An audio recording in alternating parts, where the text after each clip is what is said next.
Call this public meeting of the Eagle Mountain Saginaw Independent School District to order. Let the record show that a quorum of board members is present and that this meeting has been posted in accordance with the Texas Open Meetings Act, Texas Government Code, Chapter 551. Welcome everybody to our August study session. I know y'all are thrilled it's not on the first day of school. It has been the last few years, so I know it's all been going great. So we look forward to hearing reports tonight. The first one is operations report, and Mr. Welch. Yes, we're going to go straight to Trent. Okay. Then our first is going to be the quarterly demographic and housing analysis, and presented by Trent Smith. Welcome, Mr. Smith. Thank you. Good evening, President Newcomb and members of the board.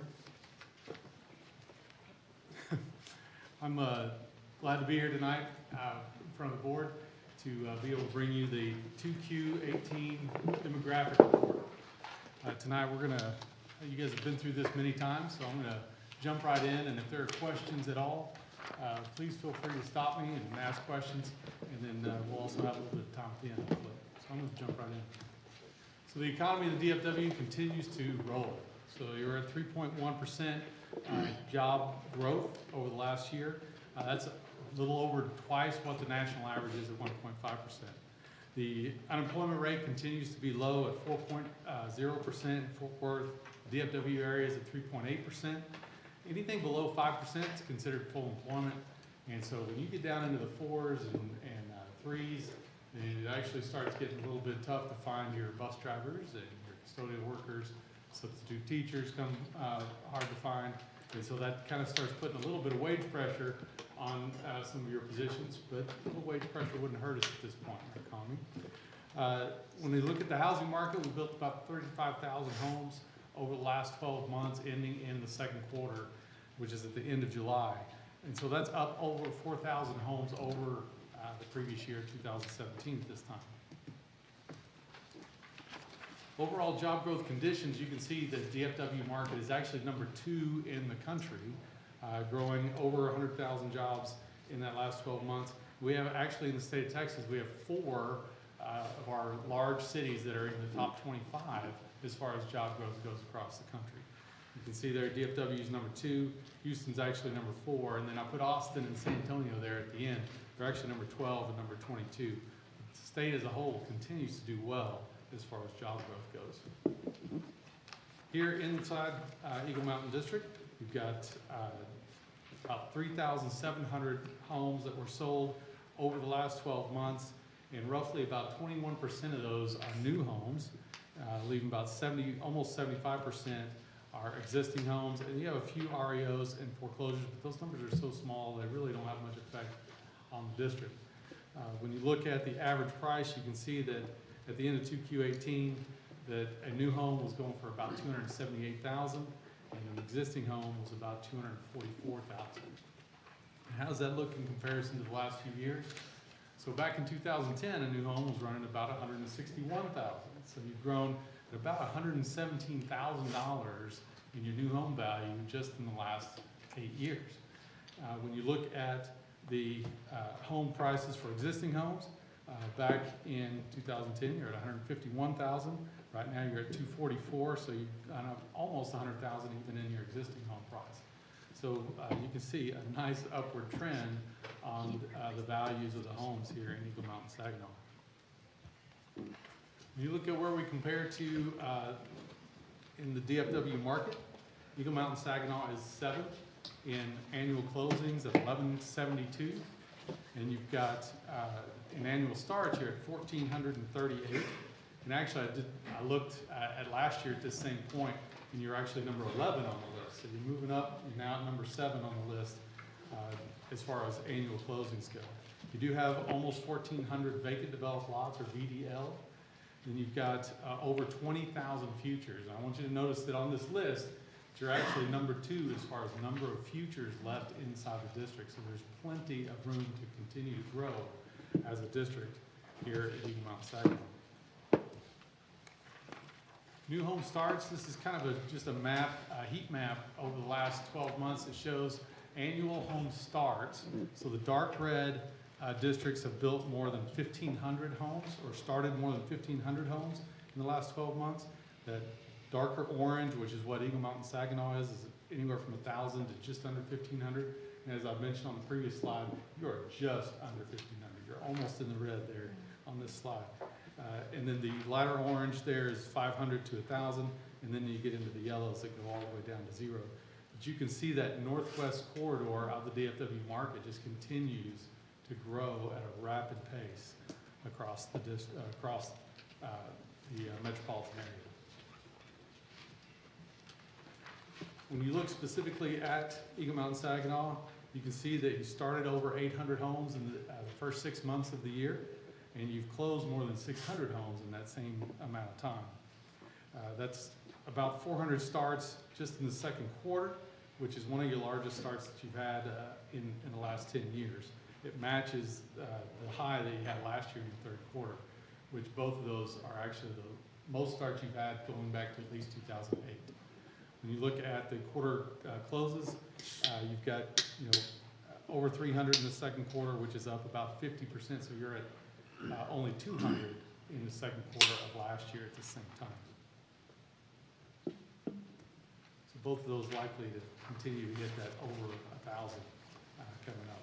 So the next few slides are some thematic maps that go from closings to vacant developed lots to futures.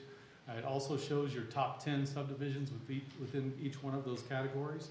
These 10 subdivisions right here in this map represent about 75% of the annual starts inside the district. Right now, Elkins is your hottest elementary zone with both Villages of Eagle Mountain and Lake Vista Ranch addition. And so between those two, that's kind of puts you at that Elkins at the fastest growing elementary zone. You've also got Copper Creek, which has had 161 annual closes just in the last 12 months, and so that's your number 2 and pushes Comanche Creek into that number 2 spot.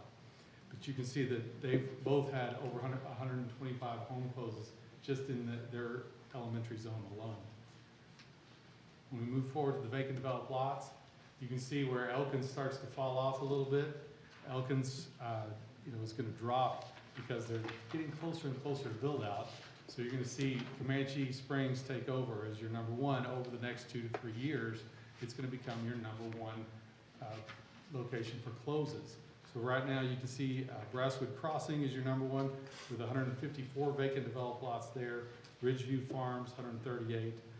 Barcy Ranch, 112 vacant developed lots. These 10 represent about 69% of your vacant developed lots across the district are just in these 10 subdivisions. You can definitely see that concentration in that northeast corner of the boot there. When you look at the futures, futures are definitely out in Eagle Mountain Elementary Zone. And so as the district continues to grow, you're going to see that kind of gradually grow into that northwest corner as more and more in the south you can see where we have 0 futures down in those bottom southeast corner of the district. And so all of those are going to be moving out into that a little bit more rural area of the district, that open land out there. Chapel Hill and Bonds Ranch and Eagle Mountain or Eagle Ridge all fall into that Eagle Mountain Elementary Zone, and those are your top 3 as far as futures go. So these 10 subdivisions here represent about 76% of the future development that's going to happen over the next 10 years in Eagle Mountain Saginaw. So what does this mean by elementary zone? We kind of saw some of that in those maps, and you can kind of follow those maps to see that. This kind of puts it all together. Where you've got Comanche Springs that had the most starts. So the yellow is your highest activity in the elementary zone. The green is second, and then that rose color is your third. So in annual starts, you've got Comanche Springs at number 1, which is about 26% of your activity in the district is in Comanche Springs. 23% Elkins at 332. You've also got, as far as closings go, those were a little flopped, where you've got 19% of that in Comanche Springs and 25% in Elkins.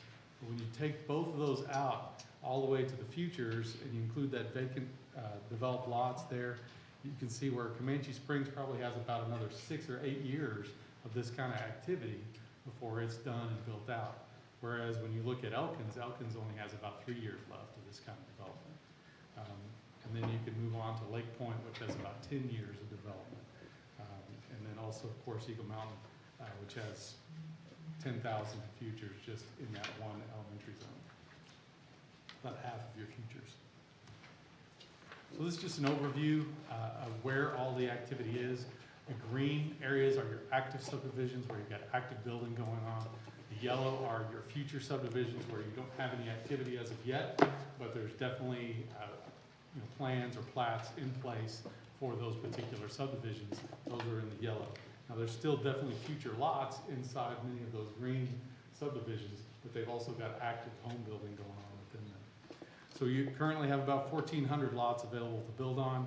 The district has more than 20,000 future lots, and there are approximately 3,200 lots under construction right now. So that's that going from the future mark into that vacant developed lot. You've got 3,200 lots that are somewhere in that process of being developed. So now we're going to look through some of the subdivisions specifically. I'm going to go through these pretty rapidly. Let me ask you a quick question. Give me a definition of your future lots. Are those platted lots, or is it just, how do you, not any development on them, or what, how do you determine your future lots? Correct. So future is raw land, or there could be dozers on it, and there could be some movement on it, but they haven't actually been produced into lots yet. But they all have some kind of either a preliminary plan or a preliminary plat. They could even have an approved plat, they just haven't moved on it yet. But there's some kind of development or some kind of plan that has been put in place through some of the municipalities to let them know this is what we're going to do with this piece of land. Now, my understanding is on the Edwards Ranch area, that's not in futures right now. Correct, that's correct. So there are some properties like that, that being the largest, that wouldn't even be in the future. So we have to kind of keep that in our mind too, that if that came online, complete game changer to the rest of the numbers. Right. That's a great point, because there's plenty of vacant land out there that will likely at some point in the future be developed, but that's not part of the futures that we show. That's not part of that 20,000. And so yeah, absolutely. There's when you look at even Bonds Ranch, so those things have been out there hanging a little bit for a while. But we do have some kind of plan that shows us approximately how many single-family lots they plan to put in within those particular areas. So there's something's been filed along the way to give us those kind of numbers. Thanks. That adequately answer the question? Oh, yeah. Okay. That's good. All right, so I'm going to go through these fairly rapidly because there's several of them, but there's a lot of information here on each page. So if we look at Waters Bend South, has about 1,220 total lots. They've got 5 vacant developed lots right now, but groundwork is underway on 81 more lots to be delivered in the spring of 2019. And the final plat for the next section has already been approved, and so that's going to continue to build. When you look at Barcy Ranch, over 1,300 total lots there, 101 homes under construction with 112 vacant developed lots. And they're building about 120 to 150 homes a year there at Barcy Ranch. Cooper Creek, 950 total lots there, 17 homes under construction, 77 vacant developed lots with another almost 300 lots that are underway to be delivered. They're anticipating building about 150 to 175 homes a year there, and that's all of those are in Comanche Springs Elementary Zone. You look at Basswood Crossing, 427 total lots with 37 under construction. You got 145 vacant developed lots and groundwork underway on phase 2, delivering at the end of 2018. And so you've got, those are expected to have move-ins by the end of this year. And they're looking at building about 60 to 70 homes a year there. At Las Ventadas, you've got 322 lots there, 20 homes under construction, 20 vacant developed lots, groundwork underway on phase 2 and phase 3. And then you've got, been building about 40, 50 homes a year there. And that is actually in Chisholm Ridge, where Basswood is actually in High Country Elementary Zone. You've got Twin Mills with over 1,100 total lots there, 68 under construction, 18 vacant developed lots. They're kind of wrapping up, D.R. Horton's kind of wrapping up their building right now. They've got another 64 lots coming online by the end of this year and starting groundwork on the next section of 130 lots for 2019. And they're building about 150 homes a year in that subdivision currently. Trent, I'd like to say one thing. When you look at Lake Point, you see all that green? Lake Point Elementary, when it's all said and done, that's kind of a natural attendance zone. So many things that, in that green in those two areas. Will that back up right to North Fork? Correct. Okay, so it's gonna build all the way out? Yes, it's under construction now, so is the other part going toward Boat Club Road. So when that's all completed, that will, in all likelihood, that's Lake Point's zone. So anything outside that will be a different elementary, long-term. Right, so that's almost 1,100 lots there. Groundwork underway on section 4, building about 150 homes a year there. That's in Lake Point Elementary. And you've got the standard of Boswell Marketplace, 128 multifamily units there, and they are now likely full in that particular location, and that's in Bryson Elementary Zone. Stone Creek Ranch, 860 lots there with 17 homes under construction, 1 vacant developed lot there. That section's wrapping up, but they likely just delivered another section there of 86 lots, and they've got home building on 124 lots that are estimated to begin next month. They're planning on building about 150 homes a year there, and that is in Dozier Elementary Zone. Then you've got the eastern section of Marine Creek Ranch, which is total is about 2,640 total lots there, 33 homes under construction, 100 vacant developed lots, with groundwork underway on section 13 and section 4, which is another 150 lots. And so they're building about 75 to 80 homes a year there, and that is in Parkview Elementary Zone. This is kind of a heavy on these different subdivisions, and so just because there's not a whole lot of, we're not bringing the new enrollment figures today, so this is kind of catching up on a lot of this kind of material, so stay with us a little bit. Lake Vista Ranch addition, almost 500 total lots there, 30 homes under construction, 25 vacant developed lots. Adding more lots this year, building about 75 homes a year there. Innisbrook Place, 390 total lots there. You've got 28 homes under construction with 49 vacant developed lots, and they're building about 50 homes a year there. Villages at Eagle Mountain, almost 500 total homes there with 32 homes under construction and 16 vacant developed lots. Streets are paved on section 4, which is 140 lots, and they're building about 200 homes a year in that subdivision. At Parkview Hills, over almost 1,100 total lots there with 11 homes under construction, 15 vacant developed lots there with 95 lots estimated to complete by the end of this year. And they're building about 30 to 40 homes a year there. And that's actually in Parkview Elementary Zone. You've got Cortland Riverside Apartments, 375 total units there, first occupants next month. Completion date is completed. All the units will be complete in April of 2019. That's kind of split between you guys and Keller.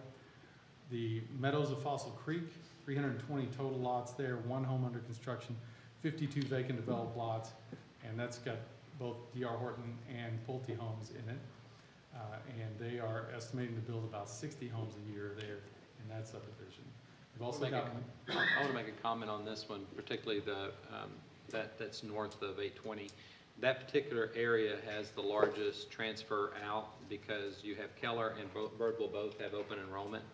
And since those schools are in some areas pretty close, we see a larger percentage than in other parts of the school district. So we have to really watch those pretty carefully because we don't necessarily get the yields, particularly from that northeast corner of 35 and 820, that the homes themselves would show. Same thing with Mercantile Center. It's developing. We may get all those students, but also there's some Birdwell schools actually closer to those apartments than our own schools. So just to point that out.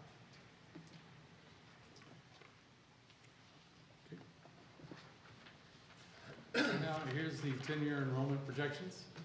This is from 2017 numbers, obviously. We have, you guys did have the hit from the charter school, but the good news is that's a one-time thing, and we're already seeing in the numbers that we've seen from you guys this year, we're already starting to see that what some of the schools, especially at some of the grade levels, where we think we're starting to already see some of those kids come back. And so when you look at, so for instance, in sixth grade, right now, we predicted you'd have about 1,555 students based on, and quite a bit of that was based on that charter impact. When you look, right now you have 1,619 students, so you've got 64 over that. So they're already kind of starting to make that move back to the district in a lot of these grades. Right now, you're about 180 students below our predicted number of 19,801, but we're really early in this thing. And so I feel actually that we're actually going to be pretty spot on by the time we get to October snapshot date. On those students that are coming back though, is some of that gonna be churn, cycling, and others of our students through there as opposed to just a Well, it could be, scheduling back? but, you know, I just actually read an article last week from International Leadership that they've actually had to stop their growth and focus on their test scores. And so I think those kind of, you know, those kind of news articles are not helping them much, obviously, but they are, you know, I think that people are starting to see that they're not everything that they say they're going to be. And that's actually happening pretty quickly, as you can see, as these numbers are already starting to come back a little bit. But didn't I read something somewhere, Dr. Chadwell, help me, that we're seeing some aggressive marketing to our students again to fill some of that? Correct. There's been some marketing because, again, for everybody here, when you hear that there's a waiting list, the waiting list is not based upon the capacity of the facility, it's based upon the percentage of the building that's open. So you could open up a class by class and always be on a waiting list and only have 50% of your building occupied. And so what's happening is we see that they've gone back into those that have applied to be in the school and have reached out to them. And we have parents making those choices, but right now we don't see a strong trend of just a drop significantly, but it could come. I mean, this is again, every year is a brand new year in terms of what that's going to look like.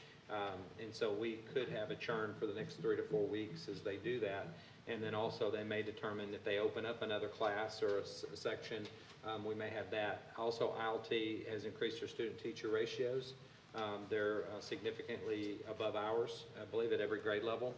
And as a result, their capacity of their facility is no longer 1,400. We don't have a number yet because it hasn't been publicized, but it would have to be above the original number because their student-teacher ratios have increased. So yes, to answer your question, there's a lot of those factors going on, but we're seeing some very dynamic growth that I know you're saying it's going to be spot on. We're even thinking it could be above that. I know, Mr. Welch, any comments on that from your analysis of it? I would say the same thing that Trent has said. When you look at, there's about 5 or 6 of our grade levels that at or above what they were projected. Now, we have a few areas with pre-K and 3rd grade where we're not there where we want to be, but our middle schools those projections are above what we expected. They'll be happy Murray Creek is opening in August of I 2019. believe that's correct. I think they will be. I think they will be. We do expect this 5-year growth of, you know, 27 to 2,800 students. So by 2022, we're expecting to have over 22,000 students in the district. In 10 years, we're expecting to have over 25,000 students in the district, which is an increase of 6,215, and that's out to 2027. And so we are expecting this, and Dr. Chadwell, I would agree that it's likely that you guys could exceed our forecast. You know, as this growth continues, we're still very early in the year, likely going to continue to grow through October, you know, all the way up to snapshot. Because of the number of homes that are being built within the district, you're likely going to grow throughout the year for the most part until maybe the last, you know, few months of the school year. But I do expect that to happen. When you look at it by class, You can see where, you know, Comanche Springs is feeling, definitely gonna be feeling a little bit of pressure this year. And right now, they're doing well. They're 706. We have them at 738. So they're getting a little bit of a reprieve, but we'll kind of have to wait and see how all that plays out in. We are expecting you know, in the next few years, Dozier's going to be getting up there into their capacity. Also, Eagle Mountain Elementary, as well as High Country Elementary Zone, are the next, you know, the targeted ones that are about to start getting very tight on the capacity levels. When you look at the middle schools, you've got, you know, we're expecting you guys to hit in about, you know, we were expecting Creekview to be at 957. Right now, they're at 985. Highland is a little bit over, just about 5 students. When you look at Prairie Vista, they're right on target, but again, some of these that are right on target are going to continue to grow over the next month. And then when you look at Wilkie, it's just a few students over, but then you've also got Wayside, which we expect to be at 895, and right now they're at 944. And so you do have, and that's where we're seeing that, what we feel like are those kids coming back to the district that might have stuck their foot in the water a little bit last year, but are coming back into Eagle Mountain. We are expecting you to have, well, at the high school level, Boswell's already up over our projection at 2,054, and Saginaw's a little under at 1,866, and then Chisholm's a little under at 1,990, where we've got 2,096.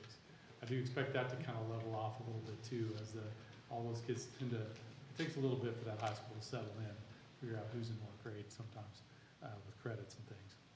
But we are expecting, again, you guys to continue to grow, to at least hit, if not exceed, our projections that we have for this year.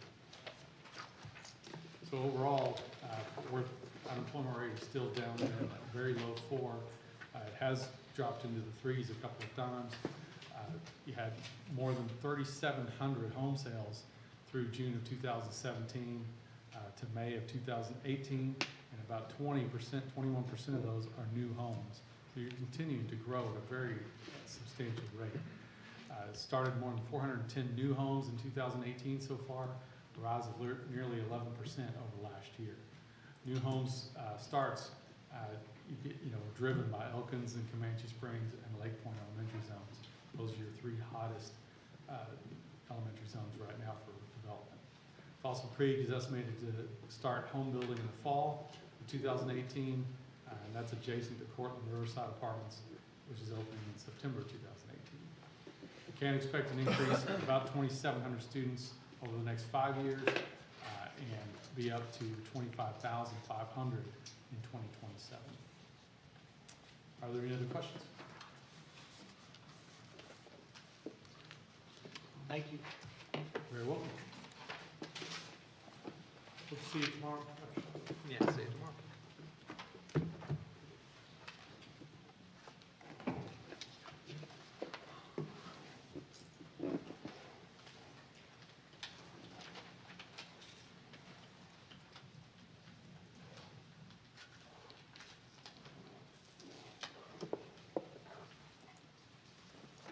Okay, I have a few slides to show you from Marine Creek Middle School. We're looking at the picture on the right shows the dressing areas and the weight room. The weight room's on the far right, and then you have the dressing rooms with those lights that are up high, so no one can, it gives you natural light, but you can't see in them. And then on the left, you see where the bricklayers are going up on the main part of the gym. And of course, that was last week, so they've almost topped out on that and they'll move to a different section here in this next week. Area E and F, Area E is the cafeteria. So you see all the ductwork going in there, the mechanical components. Today, the big outside curtain wall, the glass was put in. And Area F, which is the fine arts, you're looking right at it. Those are 8 windows looking right at you with the metal roof. So that's being, that took a little while to complete that because the walls, the masonry goes all the way up to the ceiling on those because of sound. But they're finally getting that area completed also. So Area A, which is the main front office, you can see now you can't see to the bottom because they poured the concrete on the second floor. So in the next week, in that center part, there's another section with windows that goes in, so they'll be working on the crane and putting those components in. And then they'll work on, well, I got a slide for that. We'll move to Area B, which you see the front of A and the back of B. That's your science areas. They've still, you can see the little areas where they're gonna put for the flooring, right in, where they have to put that down there, the mezzanine in the middle. So they'll put concrete on there hopefully on Thursday. And that'll get us on schedule on that. And this big area in the front is the library. And then Area C, still waiting on the steel on that to be on site and take care of that. And then the football field, you can see it's a lake. This was right after the rainstorm we had, so on the edges. But it was good that we had the rain on that. It had been so dry since we compacted that. It was good that the moisture got back in the ground. So Hellas is on site. The well, the drillers are on site, so they'll be drilling that well this week. So that's a big Trinity well, around 1,200 feet, so it's a big one. So we're moving right along. A little bit of rain, but you know, there's people that can work inside. By the next 2 weeks, they'll have sidewalks around the gym area, so if it does rain during the winter time, they'll be able to get their lifts in there into the main part of the building. So that's kind of the plan. So we're moving on. We worked with the architects on Copper Creek. So we did the mechanical, the finishes, and what else did we do? The kitchen equipment, mechanical, and finishes, yes. And then tomorrow we have a meeting with the local emergency planning committee over the storm shelter to go on those components of that and set up guidelines for using that facility. So still on track with that one. So, any questions on any one of these projects? Still on track on both of them, right? You said on that one, but. Well, both, yes. Yeah, okay, Yes, sir. sure.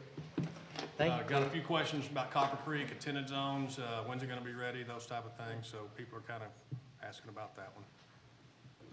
So,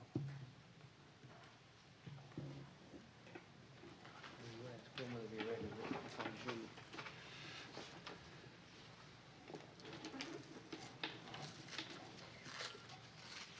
All right, Mr. Shealy, budget report.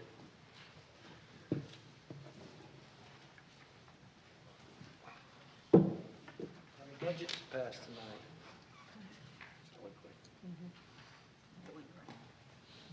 Good evening.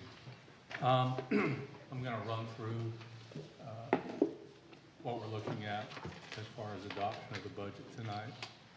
There are several things that we're dealing with this year that we have never dealt with before. One of them is Chapter 41 status, which I'd forgotten those forms. I think I did it intentionally. But we've got notification that we can go ahead and adopt a tax rate, and we will be purchasing credits, and we will do it early to get the discount. The proposed budget for this year is $178 million. Of that, approximately 106 is coming from local taxes. 54 million is coming from the state. Interest and sinking, our bond payments getting right up to about $39 million a year. On the debt service side, we do show the transfer of $3.4 million from M&O to INS to support that payment. We are leaving the tax rate, or recommending that it be left at the same level. The functional categories, instruction is at 99 million. Plant maintenance and operations is the second biggest area, and that's 19.6. The majority, the vast majority of that is utilities. Debt service is about 2.5, and that's what we have dedicated to continue to provide current technology to both teachers and students, and that does include the maintenance tax notes that we took out for the audiovisual or display screens. Payments to JJAEP. We did have a couple things that popped up. I'm not quite sure how they resolved finally.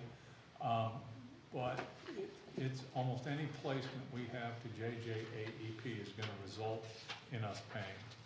That number may not be enough. We thought we might be looking at 200,000 a week ago. I left it at 52, but it's an area we'll watch. The other intergovernmental charge is the payments we make to Tarrant County Appraisal District and Tarrant County for appraisal and collection of the property taxes. Are these slightly different than what might be in our packet?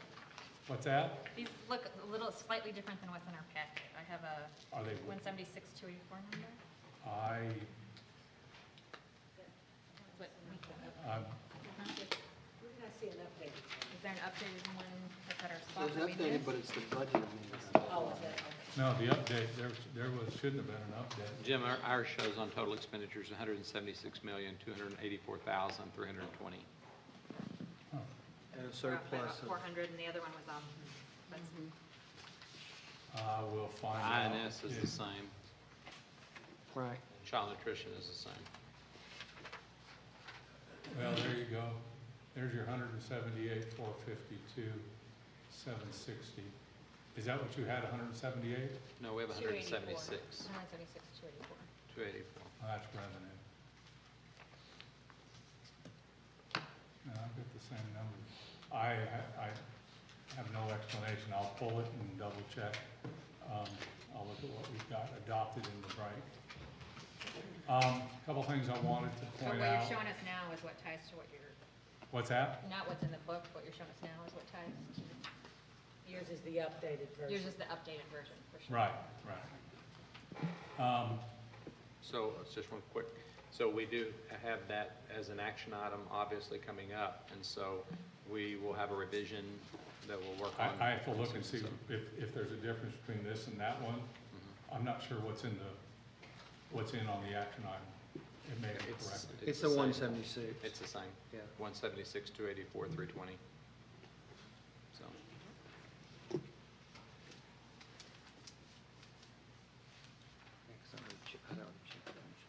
It's- Jane's checking it, so, I mean, you just go ahead and then Yeah. Yeah, that's- we'll Okay. get a, I'm gonna if have there to is a take revision, we'll get you a hard copy for the. I think I know what the 7 o'clock. difference is, and the one you have is updated, and I think it had to do with property taxes, and I'm gonna cover here in a minute.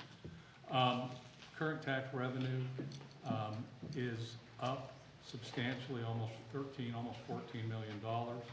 But if you'll notice down below, the foundation program or state revenue dropped by almost 9 million. And that's that flip that we've been talking about for years, where we get the increase in property taxes, but the state reduces the amount that they pay us. So while the property taxes are healthy, the difference between those is pretty much the difference we should get for the increased number of students. State funding has dropped from 43% of our budget to 38%. Local funding is up from 55 to 60%.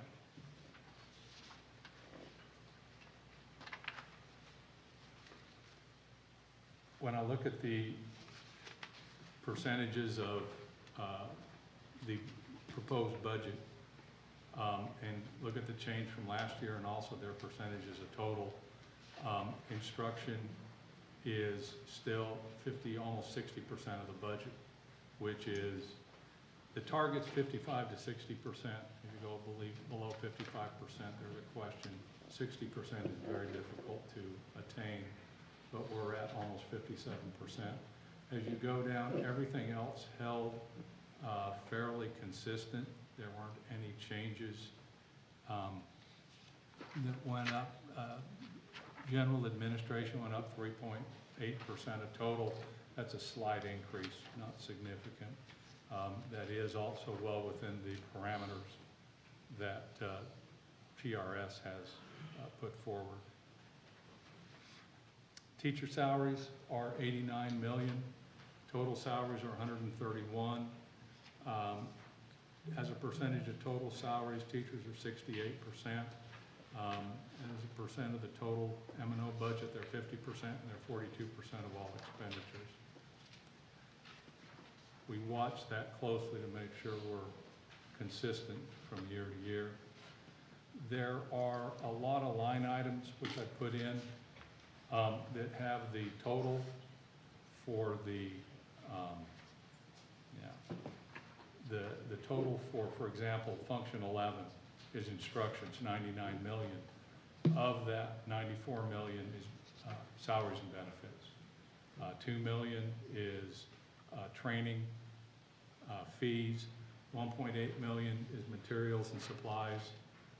And 60, that would, the 878 would be consultants. I don't know how that happened. And I've lost my, okay, there we go. And the 516 would be equipment that's being purchased. So we go through and break that out. Once again, we take a look at each one of those categories to make sure that they total up to the budget that was submitted and also the information that's in our system for salaries. Let me get through this. We're looking at about 450 student increase. It's actually a little more. Average increase in revenue from all sources is right at 8 million. That generated approximately 3.6 million in total increase. The net increase due to property taxes above that was 2.3 million. That will turn around next year, and the state will get that. Having looked at the demographic report, I anticipate that we will get substantial growth, at least into the near future. In the budget, there is a contingency budget. It's I don't know how this got in. Capital improvements are about $500,000. Priority projects are about $300,000. We did increase post-district travel because we've been short, and we also created a $75,000 budget to replace furniture and equipment that's starting to break out in the campuses. We'll continue to review the budget, and we're going to get to a budget adjustment later that I want to talk about. Some things that we're seeing happening that we need to watch really careful. We saw almost a $600,000 increase in the frozen levy, and that is funding that is lost to people over 65 years. That is almost a 30% increase in that account. So it is not covered by the increase in TAVs for those properties. That is showing an aging population, and it's also showing areas that may be ripe for regeneration. We may see people moving out, and we may see people moving in with more children. It's an area that I have to watch because it cost us $600,000 this year, but we also need to watch because it may affect, we concentrate on new construction. This is one of those things that can come in the back end. We're also looking at the impact of special needs students. That population appears to be growing at about twice the rate of the district. So if the district is growing by 4%, then that population is growing by 8%, and it's a very expensive population we need to watch. Have any questions? And I'll get the correct numbers to you. I have no idea what happened here. Yeah, we just want to see those, I think, prior to. Yeah, these do obviously setting tie, the so what's in the book. Ties to the. That ties to yeah. the book itself, I so will it was pull it different right than what now. we saw, Yes, ma'am. so we need it before For we the do the action item for sure. I'll do that. Sorry, I apologize. All right, the next report is the school safety report. Dr. Baker, welcome. Thank you. You can go back over that budget real quick that's up there if you want. We'll bypass that one. Thank All you. right.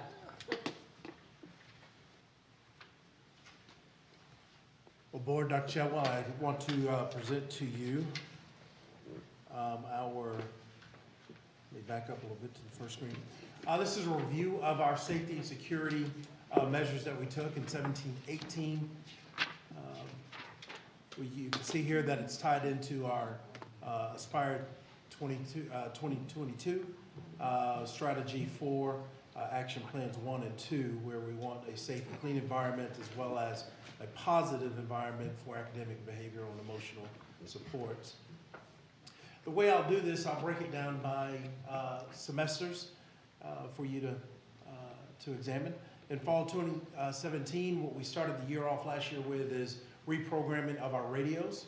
We felt it was important that we streamlined that system so that we have 6 repeater or channels that can go throughout our district, repeaters, and we've focused them on safety and security.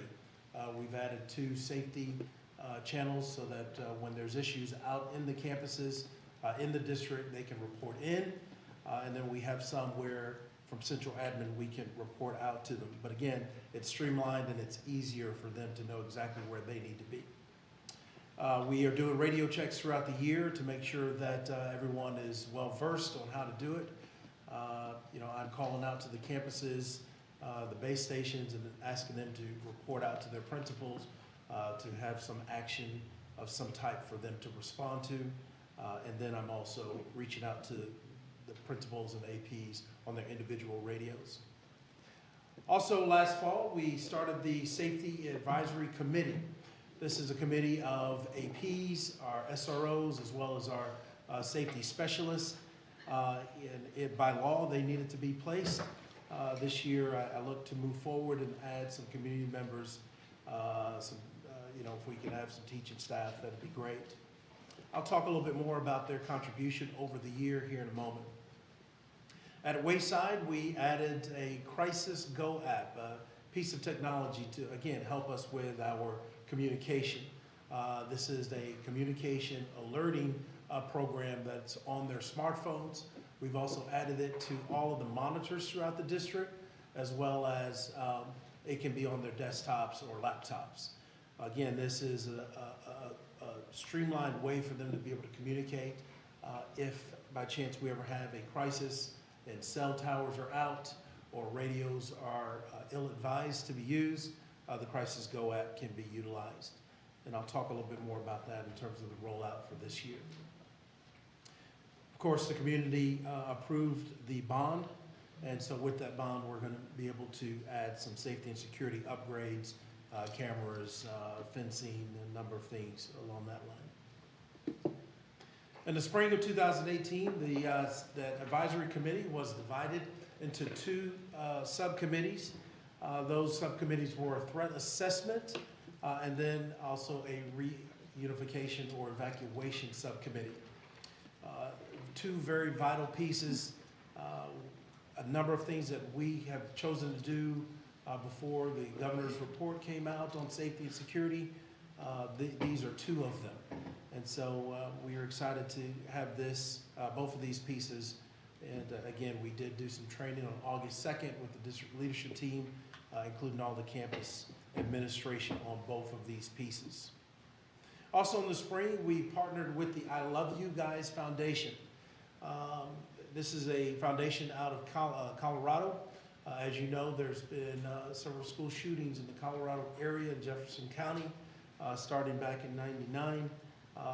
In 2006, there was one such shooting, and this foundation was birthed from that occasion. What the foundation members and their board are doing is really sweeping the nation, and certainly is sweeping through Texas with their standard response protocol, which is an emergency action with directions that are given. And so, again, it's simplifying, it's codifying the language, giving us one set of language that everyone from law enforcement to our staff to the 7th grader on the playground can understand. And so we have partnered with them to do that. I've already kind of alluded to the reunification. They also have a standard reunification method. In such a very, very chaotic situation, we certainly want something that is as well planned as it can be.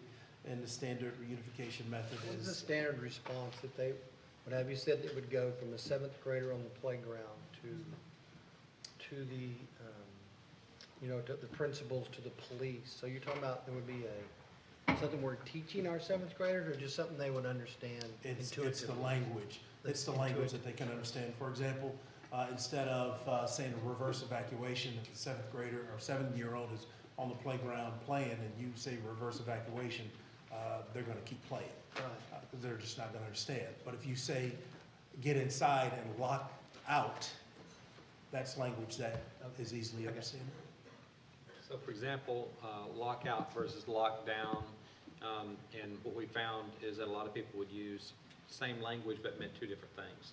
And so now that we are all using the same language and also police are involved, it helps communicate what that means. And also it allows us to also, we'll be able to communicate to parents about what that means. And so if you haven't had a chance, if you can go to the webpage, Dr. Baker and a group of our communication staff built a webpage that shows that language on there. So when parents hear that, we're going to keep using it so they'll know what that means. And it's a great website. You'll see a lot of the similar information here, and also some links to the I Love You Guys Foundation as well. Absolutely. Yeah, we're gonna get away from hard lockdown and soft lockdown and things of that nature and just streamline it. When there's time for a lockdown, we will just call a lockdown. This summer has been a very busy summer for all of the administration. We've had NIMS, Incident Command Training. This is a FEMA-sponsored training on their website. Again, it is a common language that's utilized, and so in an incident, everyone understands the hierarchy and the leadership that will take place. And so all of our principals and APs and their safety team members, if they've added teachers or whoever to their safety team, they also have gone through that training.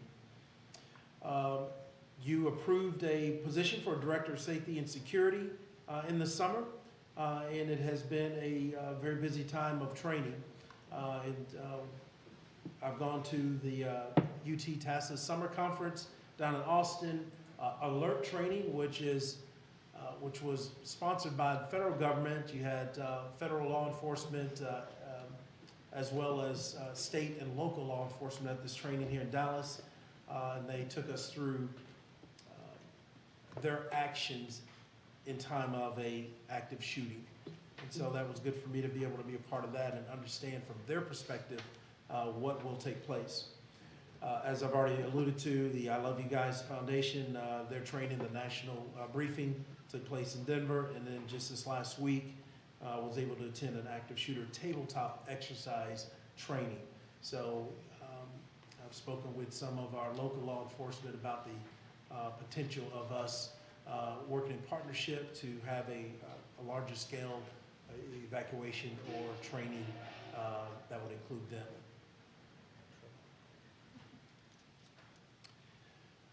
I've already mentioned our August training. That was our district leadership team training.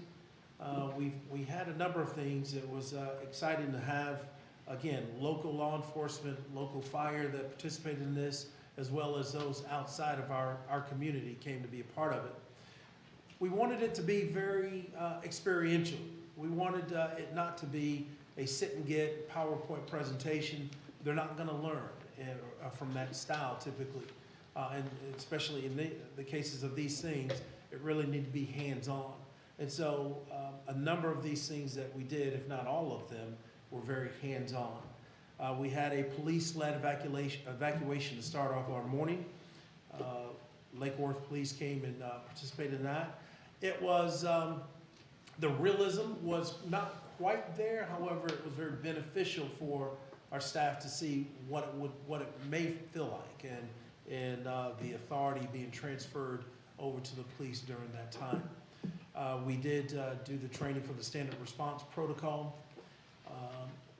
It was good for us to take a look at the counselor's view of dealing with a student who may be in crisis or who may be a threat on our campuses. This is not a view that typically the principals or the APs will see based on confidentiality. The counselors, you know, it's usually just within their purview to do. But we had fishbowl activities so that they can see the actual interviews of the counselors with the students. Following such an occasion, if the counselor felt that threat was high enough and warranted more of a focus, then that recommendation would be given to campus threat assessment teams. And so we had threat assessment teaming on August 2nd so that our principals and APs could practice and see what that was like. We started off with our subcommittee on threat assessment being the example for this, and then the campuses were divided up and were able to actually partake in the actual tool. And so that was good. We had an active shooter training video, and then we did a mock reunification. We had 2 floors that were simultaneously doing their own reunification drill. Very powerful, and I think we were able to see that we certainly need to be as organized as possible to try to get that very chaotic situation cleared. We ended August 2nd with an avoid, deny, defend training. And as Dr. Chadwell has just alluded to, we do now have a safety and security webpage that was created, and I do encourage you to take a look at it. Very proud of something that's new, and I think it does communicate the things that we need for it to. Moving forward, we will roll out a companion app to the Crisis Go app. This is a student app for reporting of bullying and other incidences. If it's a gun on campus or drugs on campus, they can utilize this app on their phone. I like the fact that it is on their phone. Kids tend to have their phones in their hands, even when we don't want them to. And so I think it does cloak a little bit more. It makes it easier for them to be able to make that report without feeling any kind of duress of who sees and who knows, that type of thing. Does it go straight to the school, the campus? Yes, thank you. I appreciate you prompting me with that. It does. And so again, that is, I think, one of the benefits. If the campus is selected, it will go straight to that building safety team. So thank you. The parents will have an opportunity to give these reports as well. We have a link on our website for, it says bullying, but again, very similar to what was just mentioned, it will go straight to the campuses. We will also be able to communicate more effectively with this app to the parents, and so they will have, on a subscription basis, an opportunity to join if they choose. I'm looking to give us some new evacuation maps as well this year, and so I'm looking forward to moving forward with that if you should approve. Some of the focuses that are cheap and free of charge are fairly simple, and 2 of them are just ensuring that we are doing a great job with keeping our external and our internal doors closed.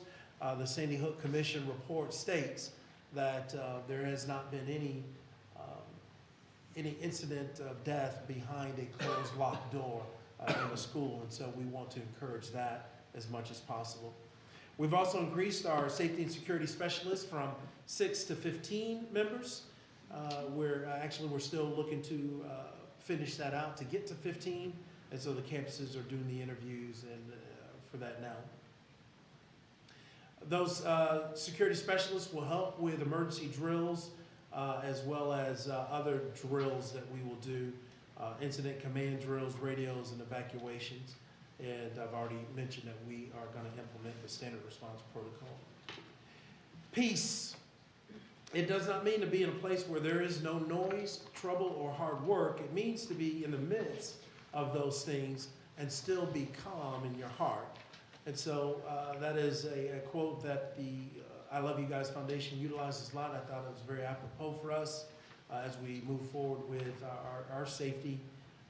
I also wanted us to have a theme, and that is that every member will be safe to the best of our ability. And so this is a logo that we had and a theme that we will utilize as we move through the year.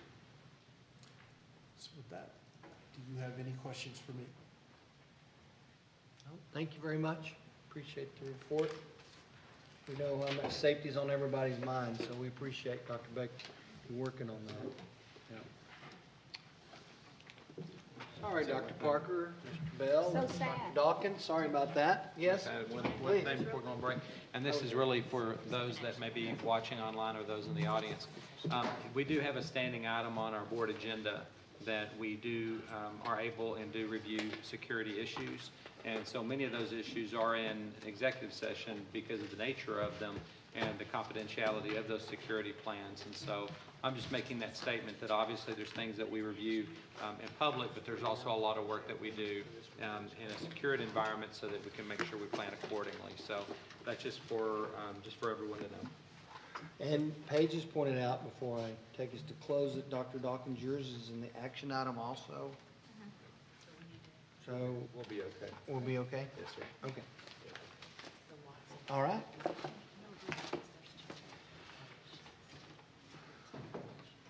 It is currently 6:00 PM on August 27th, 2018. This board will now recess for dinner and then reconvene in a closed meeting pursuant to the following sections of the Texas Open Meetings Act: 551.071, consultation with attorney; 551.072, deliberating purchase or exchange of real property; 551.074, the purpose of deliberating the appointment, employment, reassignment of duties or discipline; 551.075, the purpose of deliberation regarding deployment or specific occasions for implementation of security; and 551.082, considering discipline of a public school child.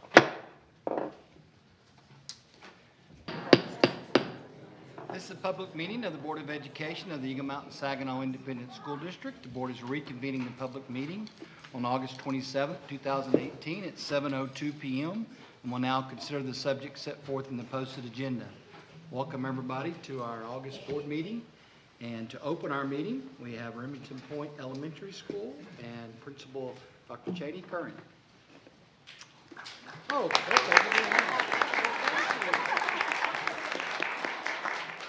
Wow, thank you guys. Welcome to the board meeting. I have 4 of Remington Point's finest here to represent the opening ceremonies of our board meeting.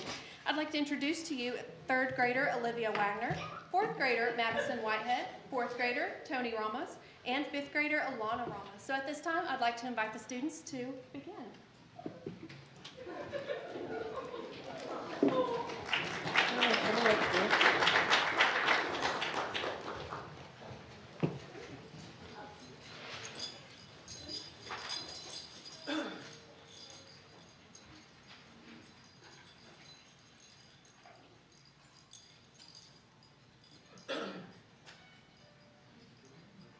Allegiance to the flag of the United States of America and to the republic for which it stands, one nation, under God, indivisible, with liberty and justice for all. Honor the Texas flag. I pledge allegiance to thee, Texas, one state under God, one and indivisible. Dear Heavenly Father, thank you for giving us this opportunity to come to this board meeting so that we thank you for all the blessings that you give to us at Remington Point Elementary and for great teachers and good principals. In your son's holy name, amen. Amen. Thank you. You may be seated.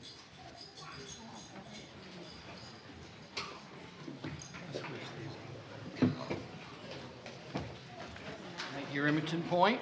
Next, we have some special recognitions. Megan? We do. We have a lot of bling in the house tonight. I don't know if you've heard that. Lake Point Owls. But we have our Lake Point Elementary Super Owls.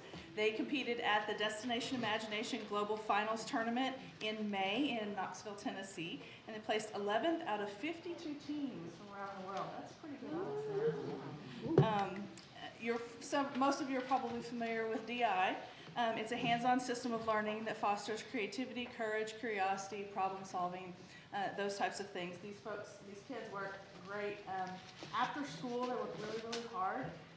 to try to solve problems and figure out the best way to make our world a better place.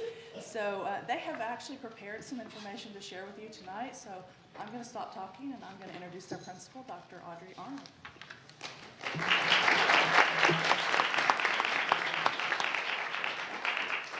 I'll ask before beginning, there's owls in the house, so what should I be hearing? That was very good.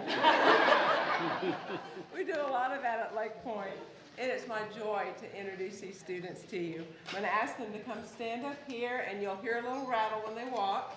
Jules Eberly.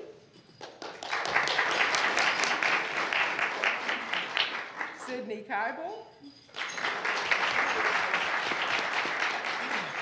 Audrey Tellis.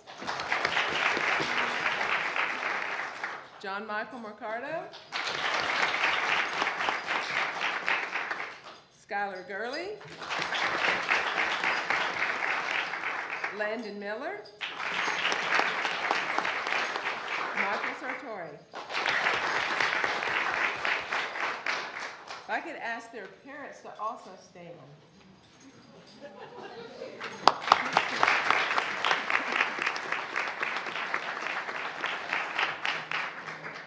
And if you've seen some of the pictures that I've had the joy to see, you can see that on the weekends, all of these parents worked as hard as all of these kids. So thank you guys so very much for what you do for us. Their journey to the global finals started by winning the regional tournament in Elementary Scientific Challenge in Abilene, where they also received the Renaissance Award for the creativity of their attraction.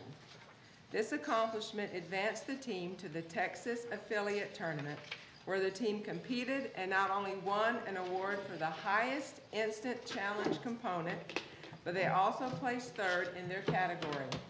This earned the team the honor to compete at the Global Finals, which is the world's largest celebration of creativity.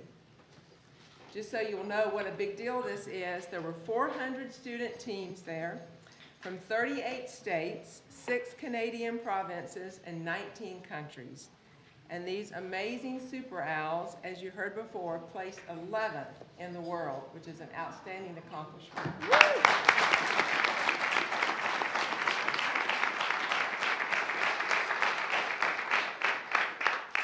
And it is their desire, it's our desire, that their journey will inspire other students to not only participate in DI, but to see that with hard work, dedication, and perseverance, your dreams can come true. And so I'm going to ask one of our Super Owls, Jules Eberly. She wants to share with you what it meant to her to participate.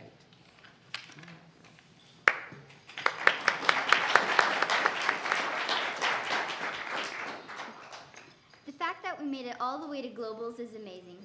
The experience was once in a lifetime. I love that we all put in lots of dedication and effort. The Globals Instant Challenge went really well for us. We went in the room, had no idea what the challenge would be, but we still did it. And the performance was perfect. We only had one minor difficulty, but it all worked out in the end. 2 highlights from the competition were meeting and interacting with teams from all over the world, and, of course, pin trading. We all learned so much about working as a team. We also learned to focus on each other's strengths. John Michael has a very technical mind. Skylar loves building. Audrey is very artsy-crafty. Sydney is a designer. Landon is funny and creative. That's what made him such a good narrator. Michael is an idea machine, and I am very creative. But we would have never made it this far without our amazing guidance and support from our coaches, Petra and Maribel.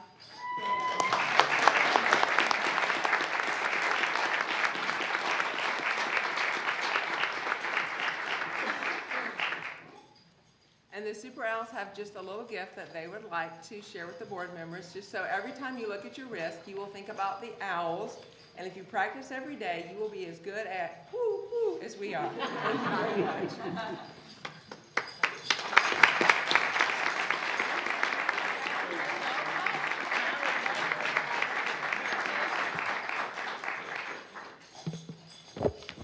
Thank you very much, Owls. Hoo-hoo.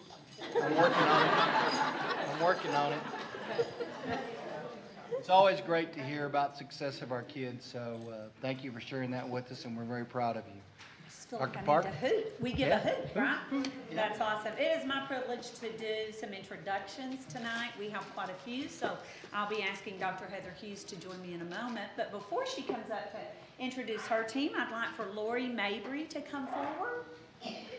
Lori Mabry is brand new to our team of coordinators. She is advanced academics and gifted and talented coordinator for us now. She received her Master's of Education in Educational Leadership from Midwestern State University and Bachelor of Science in Education from the University of Oklahoma. She comes to EMS after 28 years of experience in education, where she served as a coordinator in advanced academics as well as a principal, and with Region 11 as at the Education Service Center. And we welcome Lori to our team in educational services and curriculum and instruction. Thank you, Lori. Thank you.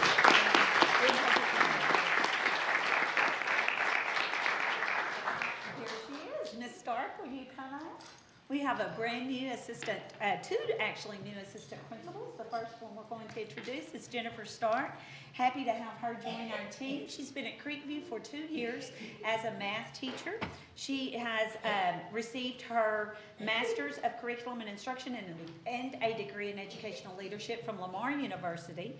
She comes to us with teaching experience, as I said, in math. She also has a background in special education.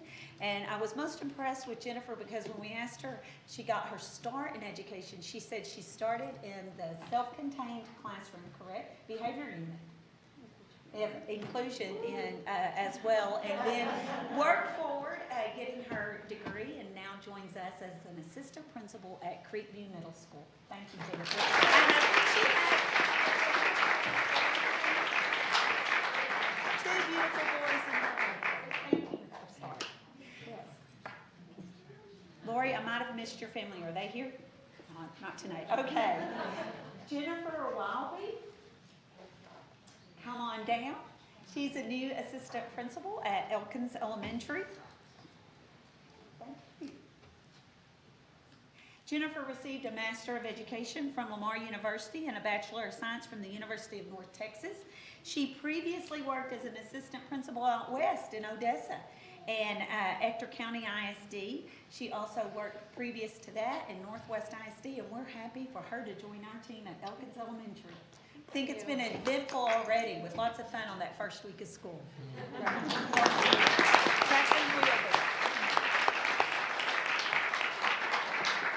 At this time, I'd like for Dr. Heather Hughes to come forward to introduce some new members to her team.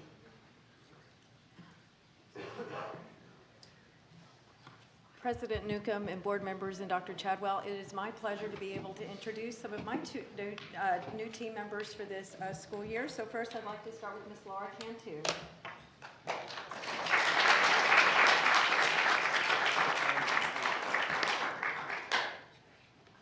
Ms. Cantu is one of our special programs coordinators. She received her Master of Education from Southern Methodist University and a Bachelor of Arts from Tarleton State University. She's previously worked as a special education coordinator, also a bilingual educator and assessment professional, and has 19 years of experience in education. And she's already making wonderful changes in the department and with the staff that she serves. Thank you. Next, I have Ms. Charlene Rosander.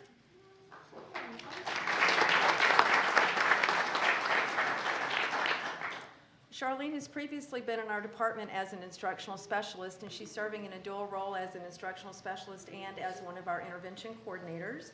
Ms. Rosander received a Master of Educational Leadership from the University of Texas at Arlington and a bachelor's degree from Tarleton State University. She has served EMS ISD since 2011 as an instructional specialist, and prior to that, she served in Weatherford ISD and Joshua ISD as a classroom teacher. And she has 23 years of experience in education, and she's making great changes with our instructional practices for students with IEPs district-wide. Thank you, Charlene. Next, we have Dr. Michelle Parsons.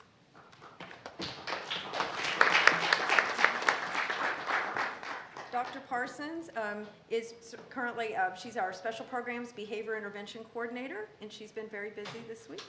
Last week, Dr. Parsons received a Doctorate of Educational Leadership from Tarleton State University, a Master of Educational Administration from Dallas Baptist University, and a Bachelor of Science in Criminal Justice from Oklahoma City University. She's also a certified peace officer and a veteran of the U.S. Army. Dr. Parsons previously worked as an independent educational consultant before joining our team. And as an educational behavior consultant for Region 11, she's also been a special education teacher and coordinator, an assistant principal, a military police officer, a police officer, and a probation officer. So we're very glad to have her as part of our team.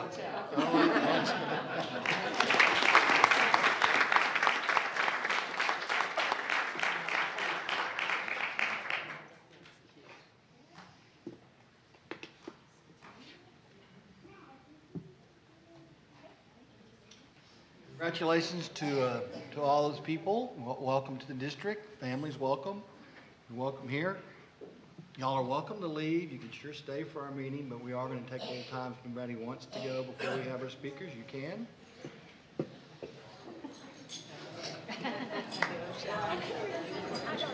Lisa was texting. I was like, no. Oh, she has. Nope. Missy Fletcher, you can't leave. Missy Fletcher, I'm sorry, I had left a very important person Okay. on my list. Everybody hold for just a second. Oh, I missed her. I thought I introduced her in June, and I'm so sorry. But Misty Fletcher is our brand new assistant principal at Remington Point.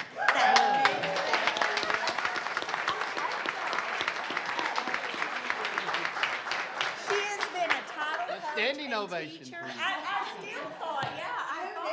Yeah. I've just been here for so long. It's really We're very excited. Thank you, Misty. Thank you very much. Welcome. Thank you all. Thank you.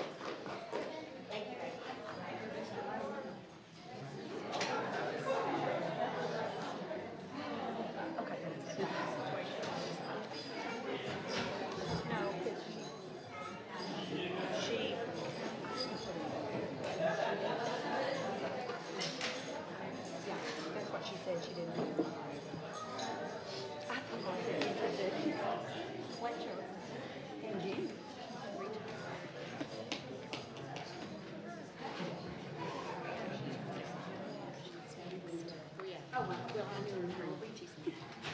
All right, thank you. This brings us to any individual wishing to address the board, and we had two volunteer to sign up to speak tonight, sorry. So here is the rules or requirements we have. Thank you for coming tonight to share your opinion. Before we start, a few rules of order regarding the public comment portion of this meeting. According to board policy, each speaker has 5 minutes to speak. The total public comment portion cannot be more than 30 minutes total for all speakers. We'll have our board secretary, thank you, Donna Webb, keeping time tonight, and she will hold up time cards showing the time you have remaining. If the item is not on the board agenda, the board may not ask or answer questions or make any comments regarding what is said.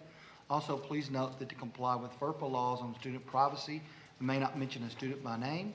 Additionally, according to board policy, you may not make derogatory comments about any staff member, either by name or title. Should you need to file a complaint, you may do this through our formal grievance process outlined in board policy. Having said that, we have two speakers, and the first one is Don Reynolds with UEA. Don, welcome.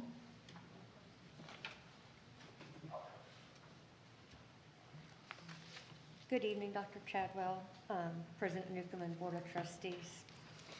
My name is Dawn Reynolds, and I am President of Eagle Mountain Saginaw ISD UEA. Nelson Mandela stated, "Education is the most powerful weapon which you can use to change the world." I am here on behalf of the teachers and professional employees of Eagle Mountain Saginaw, and I wish to thank you for recognizing our hard work and dedication by unanimously approving a salary adjustment for all employees this school year. Thank you for allowing us the freedom to continue doing what we love. Thank you for showing seasoned teachers that we are welcomed and appreciated in Eagle Mountain Saginaw. You make us proud to be a part of EMS family, and we continue to work and walk hard and hand in hand to ensure success of the EMS ISD students. Having the school board, administration, teachers, and staff united in doing what is the best interest of students, there is nothing we cannot accomplish. As a matter of fact, the sky is the limit. I'm starting my 21st year at Eagle Key Middle School, and I would not be prouder to be a part of my school family in the Eagle Mountain Saginaw School District. Thank you again for acknowledging the unique abilities, gifts, talents, and creativity of Eagle Mountain Saginaw ISD teachers and professionals. Bless you as you lead and guide us as we change the world and ignite the future one student at a time. Thank you.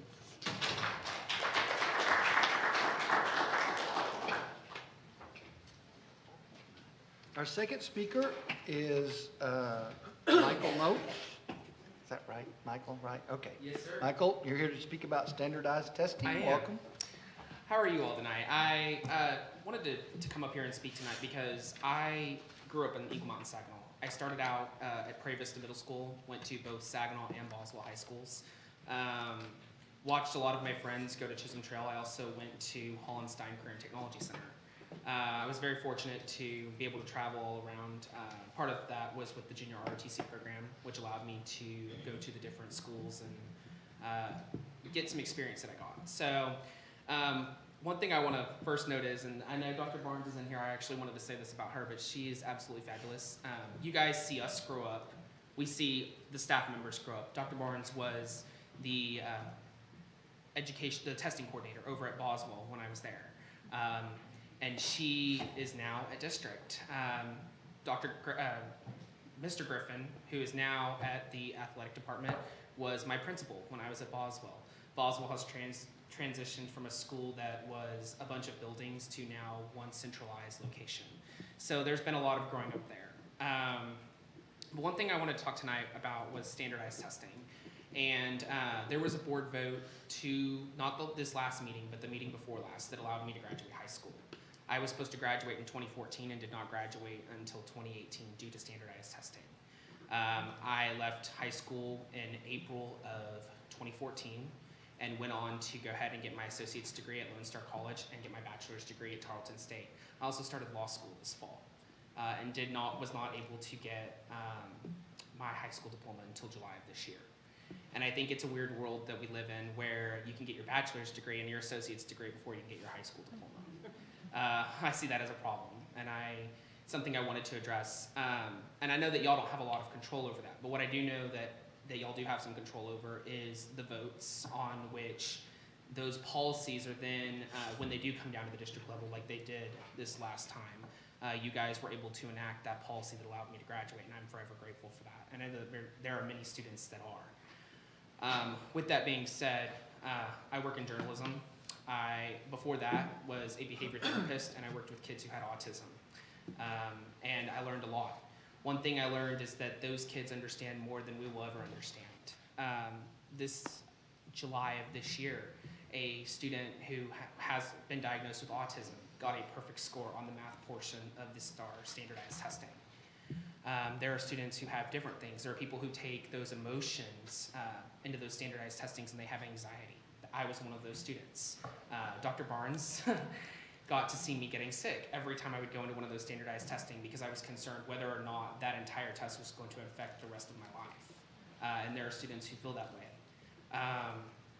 And I think it's important to recognize that. I have been working with one of my state representatives to enact laws that will fix that. One thing I also want to note is, and I know, again, y'all don't have control over this, but another thing that I have noticed a problem with is the government coming in and taking over some of the things that control what we're able to do. And what I mean by that is, at the same board meeting that I was here last time, not the last one, but the one before last, the board had to address that the Texas Education Agency was taking over $1 million away from our students. When I was in high school, the ROTC program changed my life. And there was a time where the school district had to send out a survey and say, we need to talk about which programs we're gonna keep and which programs we're gonna cut. And I think that's a hard thing that, again, it comes down to funding, but it's something that we need to address. I don't think I would have gotten where I am without the junior ROTC program, and that's one thing I wanted to note tonight. I got college credit from it. Friends of mine who have gone into the military have now gone in at advanced rates and done very successful. One of my friends is serving in Okinawa, Japan, and will be coming home in July of next year at the DC Navy Yard working for the White House.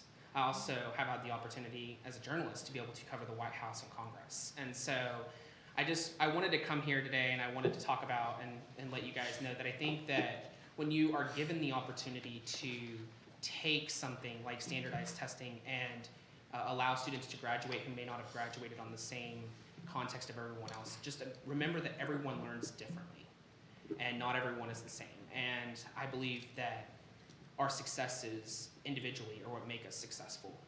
Thank you guys. Thank you.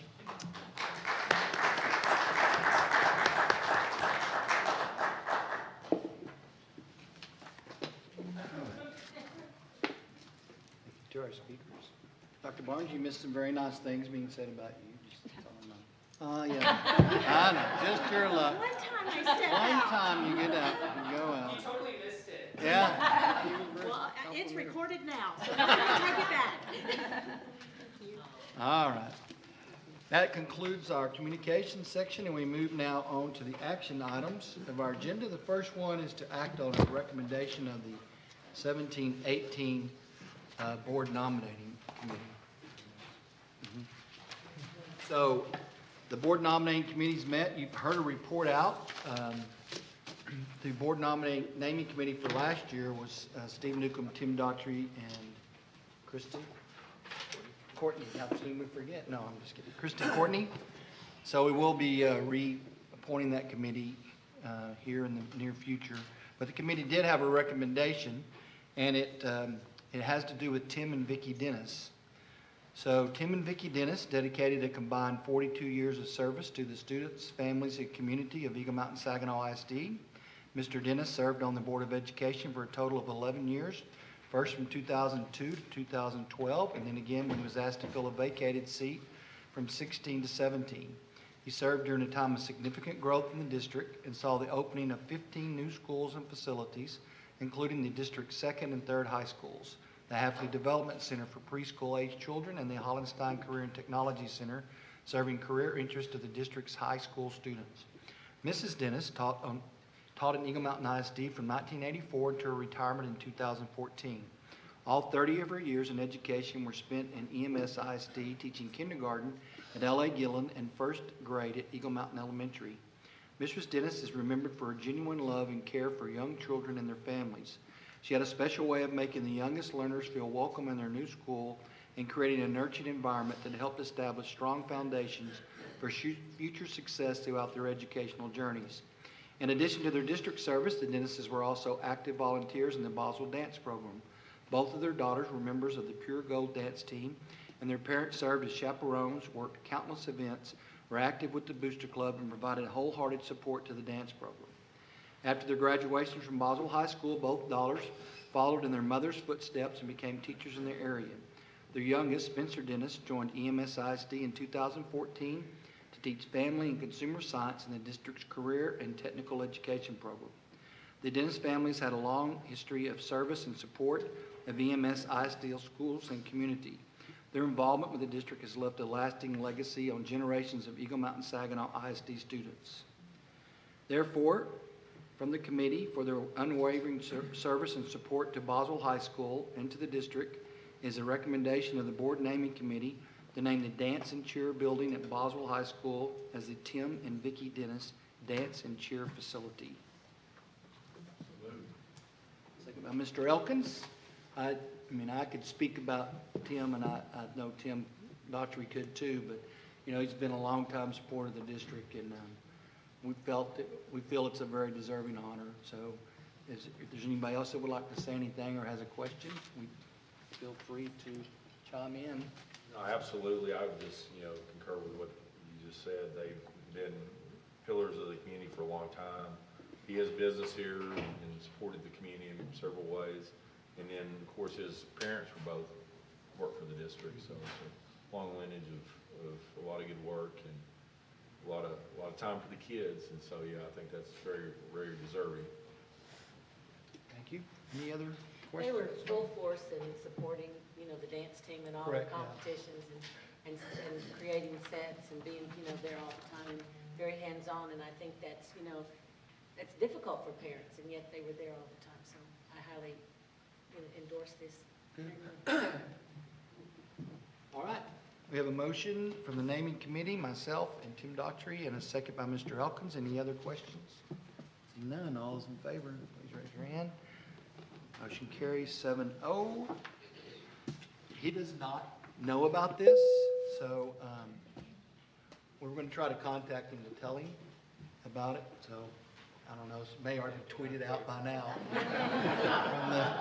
from someone in here, but.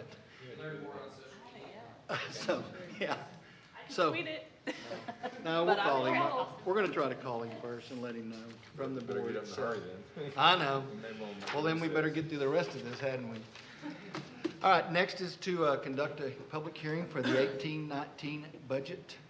Mr. Shealy, do you want me to go right into the Yeah, I would open meeting? ask you to open the Okay, hearing. sure. I hereby open the public hearing for the 2018-19 proposed budget.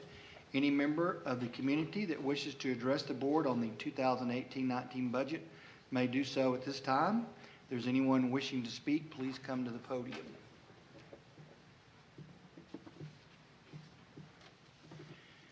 Seeing that there are no speakers present, I hereby move to close the public hearing for the 18-19 budget at 7:32.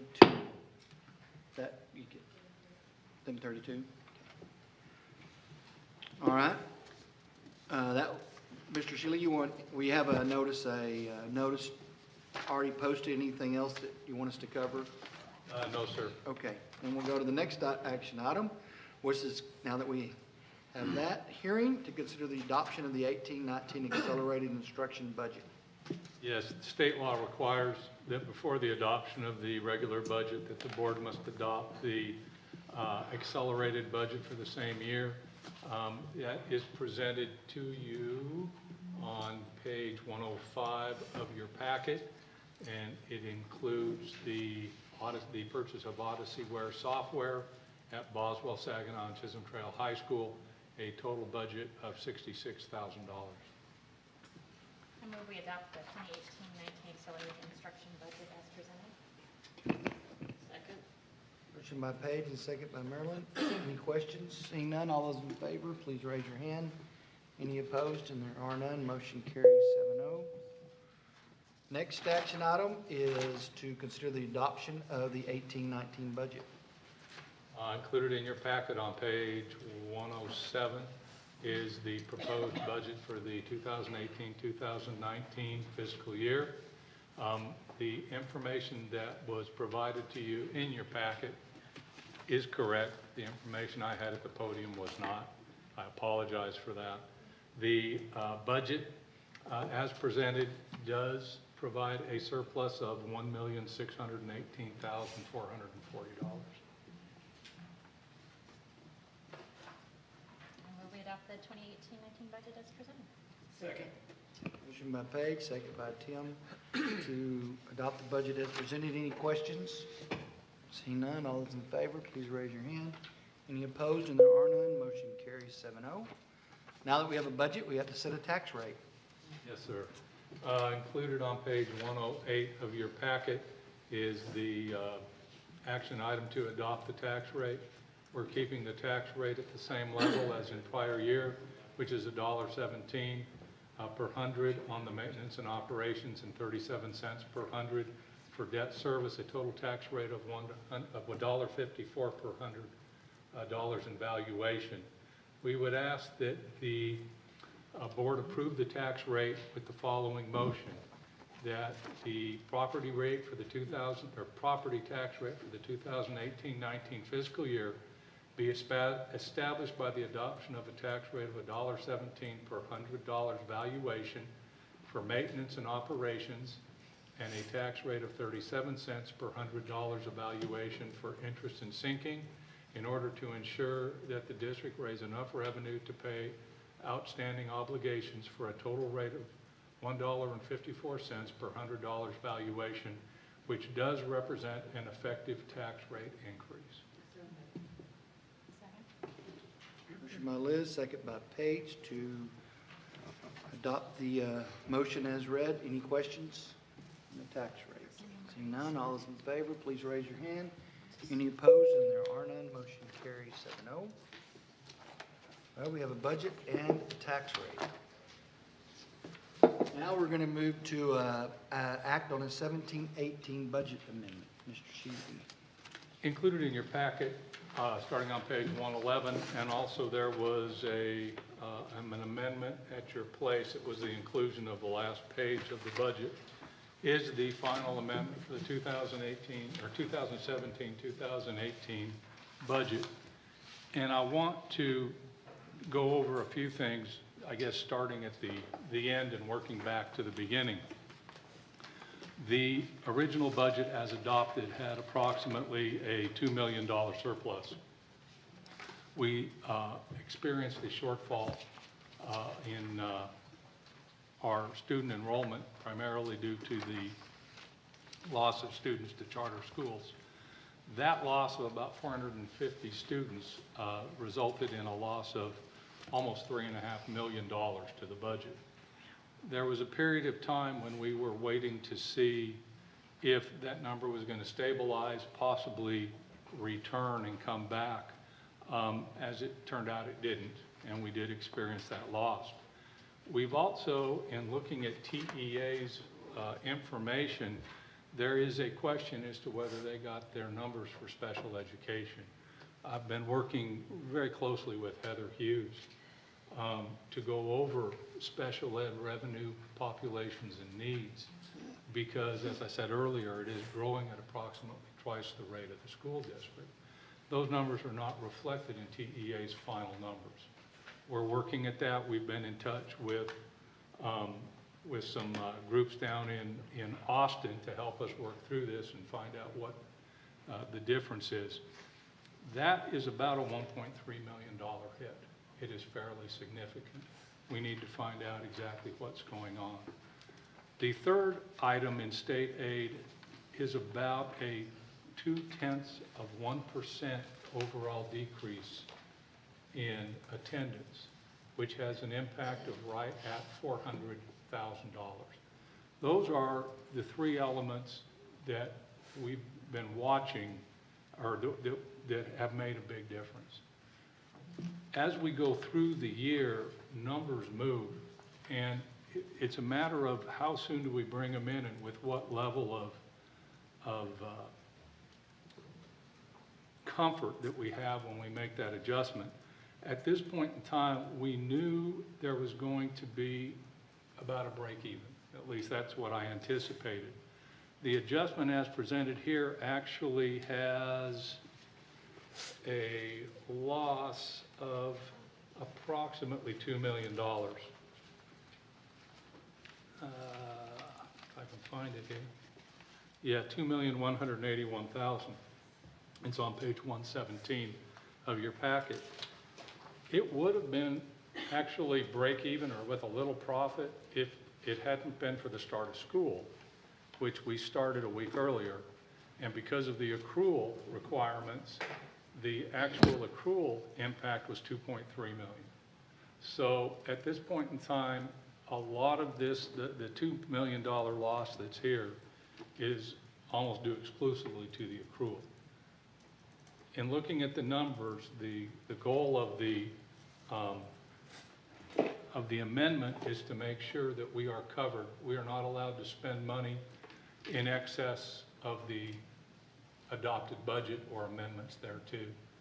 There is play in every one of these areas in case there is an adjustment from the audit.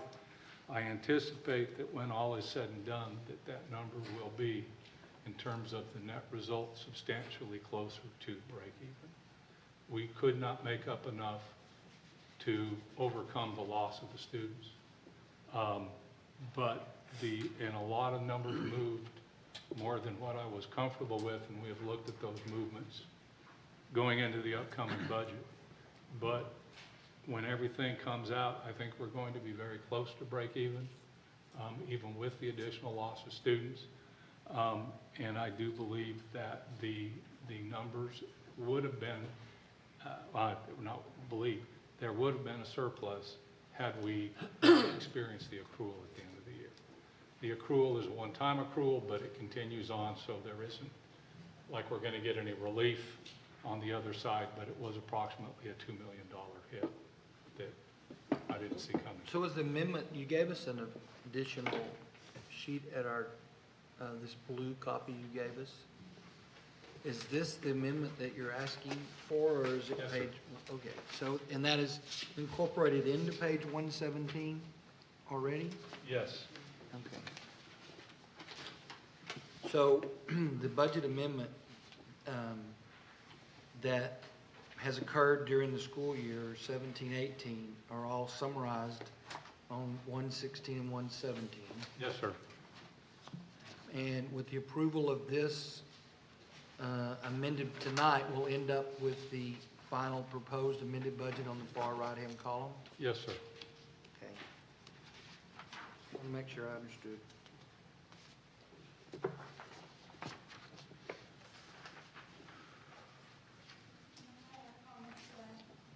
Please. The 199 budget. Jane, you've got to come up to get to the mic. I believe Jim's been speaking mostly to the 199 budget. That last page that you did get tonight as an adjustment is actually the lease purchase fund 197 and the maintenance tax notes fund 198. Those are technically legally part of 199. We present them separately so that we can keep track of the impact of each of those things. So the page that shows the $2.1 million deficit is only for 199. But when we get the audit report, it will incorporate these other two funds into the operating account. It's basically a break even in the lease purchase fund. And then the maintenance tax notes fund. We had about $1 million left from the previous maintenance tax notes, of which we spent about half of that during this year. So that's going to show that we have a remaining fund balance of about $500,000, I think, on that, which will get added to the 199. So those are our loan proceeds, would be the bond we sold. I'm looking at the page you're referring to. Those are the maintenance tax. Fund notes. 198. 198 is the Yeah, maintenance okay, the tax. maintenance tax notes, We okay. sold the $5.5 million that we'll fund this week. That's going to pay for those video display boards. And we had about, I don't remember if it was 900,000 or $1 million left from the previous year's maintenance tax notes, of which we spent probably about 500,000. So that's going to leave us with some fund balance in that fund, which will get added to the 199. Just wanted to make sure you understood that those are, they're three separate presentations, but they really do get all added together. So the 197 and 198 are not on the 199 fund? They're not on the 199 fund. We're So presenting. you're those asking separate. us to approve what's in the presentation and what's at our place? Yes, yes. Thank you for helping clarify that. Good luck making that motion, Paige. Okay, I move we approve the budget amendment for August 2018 as presented in our packets and handed to us in the meeting. Second. Good job, Paige. Second by Liz. Questions? Seeing none, all those in favor, please raise your hand. Any opposed? And there are none. Motion carries 7-0. We done with the budget stuff, Mr. Shigley? Another year, sir. All right. All right, our next action item is to consider the sale of property in front of Saginaw High School to the Texas Department of Transportation for roadway improvements on Highway 156. The improvements on 156 that I was told were in the works when I came to work here 11 years ago, appear to possibly be in the works. They have requested the purchase of approximately 2,439 square feet, or about 0.051 of an acre. There are three pieces. That one's on a corner, and the other two are just right-of-way issues. The original offer was $39,000. We did ask them if they could take a look at that. They did throw another $39,000, 10% more. The offer is $42,928. I would recommend that we go forward. It felt promised to fix the road. They made that promise before, maybe we know. should say by when. I know. It was when Saginaw High School opened, just to Yes, refresh sir. everyone's memory, they were gonna redo 156 when we built Saginaw High School. You're absolutely correct. So is that going to affect our landscape? It looks like it's There's right about in front of us. $6,000 in there. It does cut into the hedge at one area. The piece on the corner, not at all, and the other piece toward the south are just grass areas at this point So in time. none of the structures are. None of the Looks like structures, no. There's a sign in one, that's not our sign. It looks like there's, I can't tell, it's the side of a sign, so I can't tell, but it looks like it's gonna, That there's right there's signage. something. That looks like it's a utility Or utility box box. maybe? Yeah, Okay, but it's Yeah, not. it's a utility box that's up on the corner. The sign, actually, I went out and looked at it. The sign is fine. If that's our, then they're giving us money for, They're giving us, I think, $38,000 for the property and $6,000 for damage. We're tearing up our shrubs. They're tearing up our shrubs. We fix the road. so then that gives us enough space, I mean, with the road being right there real tight, will it be real tight to the entrance? There's going to be a turn lane, and they did map it out. This was actually designed when the school was built as if they were going to fix the road decades ago. But it's all plotted out, always has been. They're just finally getting around to it. That's one of the original drive is asphalt, not concrete. Correct. They had already planned for that, but of course so anyway, there's plenty of room there. They told us that not to put in the concrete, put in asphalt, because the road would be, I was too busy building Chisholm Bridge, Yeah, so I the didn't Chisholm know Bridge. that. I move we approve the sale of defined property to the Texas Department of Transportation for $42,928, which includes $6,325 for damages to the remaining property. motion by Donna, second by Paige. Questions? No, it's Mr. good- Elkins. It's a good price, $17 a foot plus, so if you figure by the foot, that's pretty, I'm surprised. they didn't- Reasonable. Well, it's more than reasonable, probably. I'm sure they feel Considering bad it's for two waiting government- so long. Yeah, I don't feel bad about that. Yeah. Two government entities, I don't think they do that. It's okay. Good job, Right. Clete. Any other questions? All those in Move favor, ahead. please raise your hand. Any opposed? And there are none. Motion carries 7-0. Our next is to name an architect of record for security modifications and minor renovations on multiple campuses. Mr. Welch?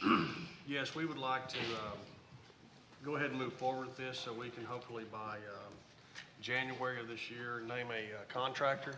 So we feel like there will be some parts that we have to order and wait for. So this year we want to get ahead of it, and whereas the projects this last summer, we're still waiting on those things to come in, which we knew because of the way just the nature of getting those in was going to take time, but we still moved forward with it. This will allow us to get ahead of that and package it together with the Highland and Creekview project. So probably put as many things into that as we can to get the value for. Hopefully numerous contractors will bid for that. I make a VLK. motion to approve VLK Architects as the architect of record for the summer of 2019 for security modifications and items listed in the 2017 bond. Second. Motion by Tim, second by Donna. Any other questions? None, all those in favor? Actually, I do have a question. I'm my sorry, so fault. the No, 20, that's okay. clear enough? What is the items listed in the 2017 bond? That's the Yes, I won't know till addition of September the 1 how much money we have. Okay. So I had to be vague with, I won't know until he tells me. But it'll be be whatever we've already approved for the Yes. bond package. So Yes. Is that what you want to know? If we're gonna do everything in the bond packet, Well, for example, if we're gonna hit Highland, do we do every bit of those Highland projects and try to get those marked off? Or how many do we do that? Or can we do none of them except the security upgrades? It depends on September 1. Same thing with Creekview. We'll go ahead and do as much as we can. Again, I'm just trying to make sure we don't award more than we're willing to later actually do. That is correct, yes. language is sufficient we're to gonna- make sure that we don't? Yeah, we're gonna be very careful that the acceleration from the demographer's report, while all sounds good, has me thinking early construction on buildings. And so we'll be careful. Whatever we do as we go forward, we'll determine how much money we can It seems reasonably. to me like they're gonna do the Well, just as a architecture for point, everything in the 17 bond. Is that what Yeah, you're but meaning? We're still gonna have to approve any expenditures, so. This is not everything in the 2017 bond. This is selective things from the 2017 bond for this summer of 2019. It's intended to be more permissive than prescriptive, and so it's not trying to be prescriptive at all, because we don't know what the. And I'm concerned that somebody can misconstrue that we just awarded the entire 2017 bond projects to VLK as the Sure. architect. We can't list the specific items yet. Which the is how that challenge. reads to me possibly. Is there a clarification in the recommendation that would help to do, basically you're giving us Did we permission? clarify it to say for the items awarded in September of, I mean, You don't to want me, listed? it sounds like we just awarded Well, all you the could- items. I By that have a listed to you suggestion. is more. I have a When suggestion if the board's For the comfortable with it. 2019 security modifications and items listed in the 2017 bond, sounds like everything in the 2017 bond to me. I think there could be confusion on what we just awarded. You want You mean specificity. that we are just only awarding whatever we decide to do this summer? That's correct. And I tried to limit it for And just that's that what- summer, so I that have a we could come back. recommendation. Obviously, there's an item on the table to be voted on, but should y'all move away from that item, I have an alternative, which is to give the superintendent authority on those items under the bond to award those to VLK, knowing that all of them are going to come back to you and will inform you, just giving us that. I know VLK knows that, but you're talking about the public. If you would give me permission to do that, that would be another option. The problem is we can't, it's very much moving, because if we get a little bit more capacity, we're going to go as quick as we can go, and we may not know until Can I later. not just make an amendment to my deal? You Can you modify a motion? Okay, I want to modify it to say, make a motion to approve VLK Architects as the architect of record for the summer of 2019 for security modifications and items listed in the 2017 bond with the approval and oversight of the superintendent. Second. Donna, you had to re-second that since you seconded the first one. Is that clear? Everybody okay with that? Yeah, that's good. Anybody have an issue with voting on the amended together? Okay. All those in favor? Mr. President, Yes, also, just real quick, I also think since the intent has been stated in an open meeting, I feel like we'll be good, and we'll make sure we reiterate that to VLK, Okay. so they understand the limitations of the Yeah, that we authority. didn't just award them the whole bond. Yes, sir. Okay, I think they knew that, but. All right, all those in favor, please raise your hand. Any opposed? And there are none. Motion carries, the amended motion carries 7-0. Okay. Jim, do we have to read this whole thing? That was gonna be my opening comment. I believe for these three, bid Only three proposals, pages. that we can adopt them by reference. Okay. I move that we extend the agreement for kitchen equipment parts, repair services, and smallware supplies until August 31st, 2009, as reflected, 2019. 19, I'm sorry. That's all right. As reflected in the In the action item presented in the board packet. action item presented in the award package. Second. Motion by Donna, second by Paige. Was it, was it Tim? I don't know. That's why I said you. So, and it's, estimated, cost is $100,000 based on previous years, just as a point of reference. Any questions on that, what we just did? Just for the public's knowledge, it was 3 pages of reading 41 different packages. All those in favor, please raise your hand. Any opposed? And there are none. You okay, Liz? Motion carries 7-0. All right, next is to the online course credit recovery learning program. I move we approve the online course credit recovery learning program to Odyssey-ware for an annual total of $134,999 and Apex Learning for an annual total of $133,245.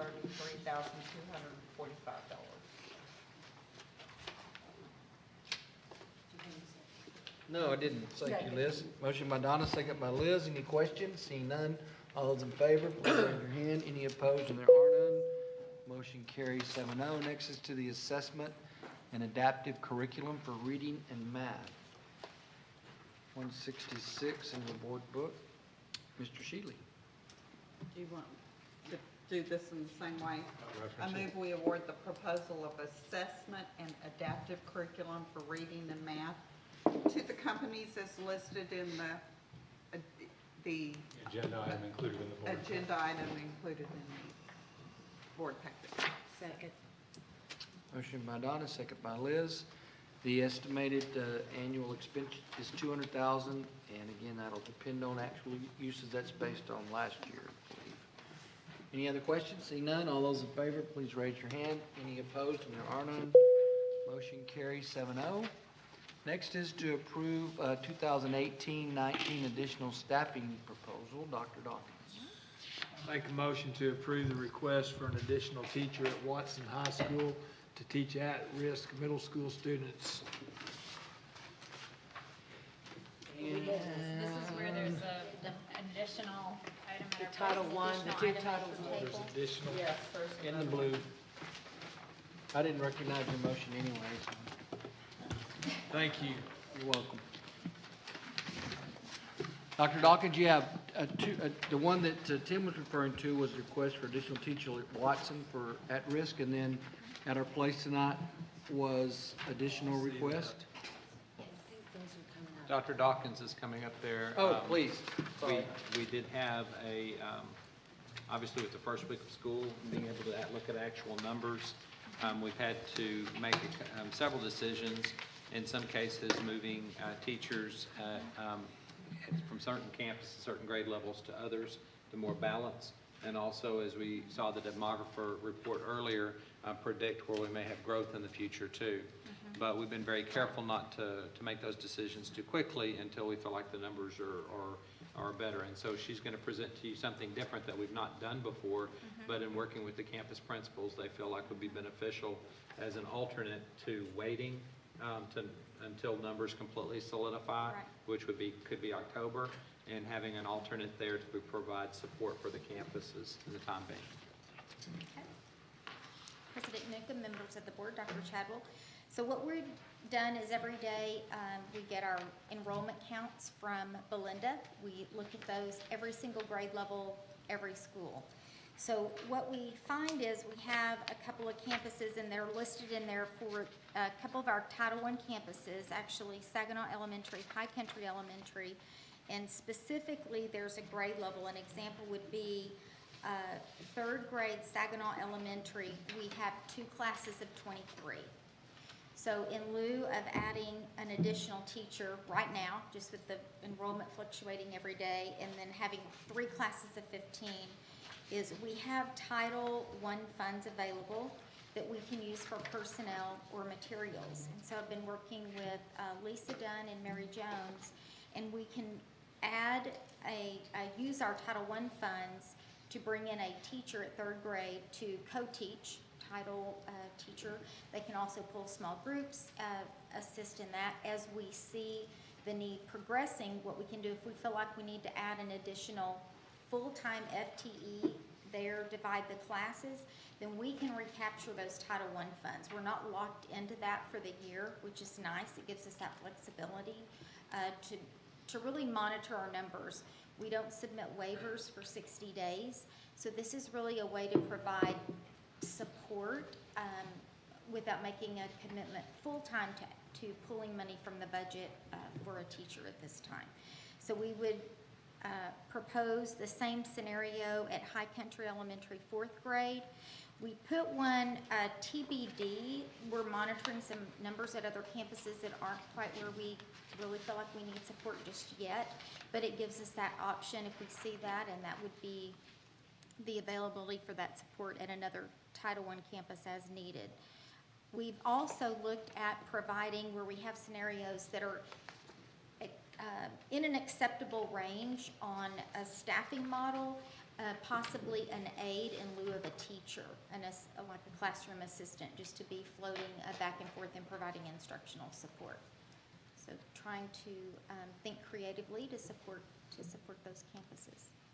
That's one for sure at a campus, another one to be determined there also. Right. On the two. Yeah, one. The Title I aide, currently Chisholm Ridge Elementary would look at that at 5th grade. At 5th grade right now, and we're monitoring that. So depending on their growth, we may need to add a full-time teacher. So in the example that you gave, so say that the enrollment stayed where it was, would you leave that aide then all year long in those classes, or would you? I would work, example with 15 or honestly, 23. I would work with, with Lisa Dunn and Mary Jones and see how effective that is. Is that being effective, first of all? Is that really assisting us, or do we think it's better for students that we consider adding a teacher? So. And there's fluctuations, as we talked about earlier with the demography report and with the influx and outflux of students to other choice environments. This is moving a lot more, and so they were working on this and brought this idea. I've not seen this before. I thought it was pretty good, and the response from the principals was very positive because whereas you may think, well, people would just want another teacher, it's also very disruptive because everyone already knows who their 4th grade teacher is. They don't really want the new person, they want to stick with the other person.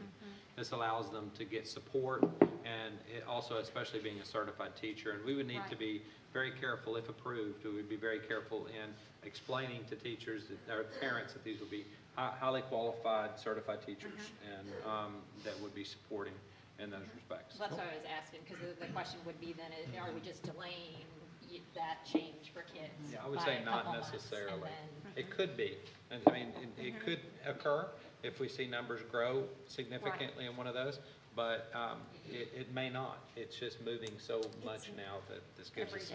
So does this person we hired, though, we're offering them a contract for the whole year? Yes. So, I guess to your point, they would be utilized somewhere. They would be a commit. But you would be not committing them to a school and a grade level? Correct. Is that right? Okay. Correct. And if you they are eligible to be hired as the teacher, Yes. we're saying, and then just wouldn't use the title funds, so we'd be paying for them. Yes, so exactly, and so here's something that happens.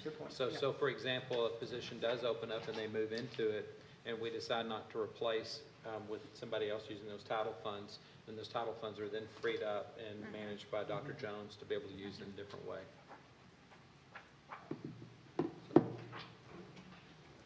It's different. It's different, and we're trying to be responsive to where the needs are without just, like she said, you go from 23 to 15 very, very low. And that really affects us on the back end when how that accumulates across the whole budget.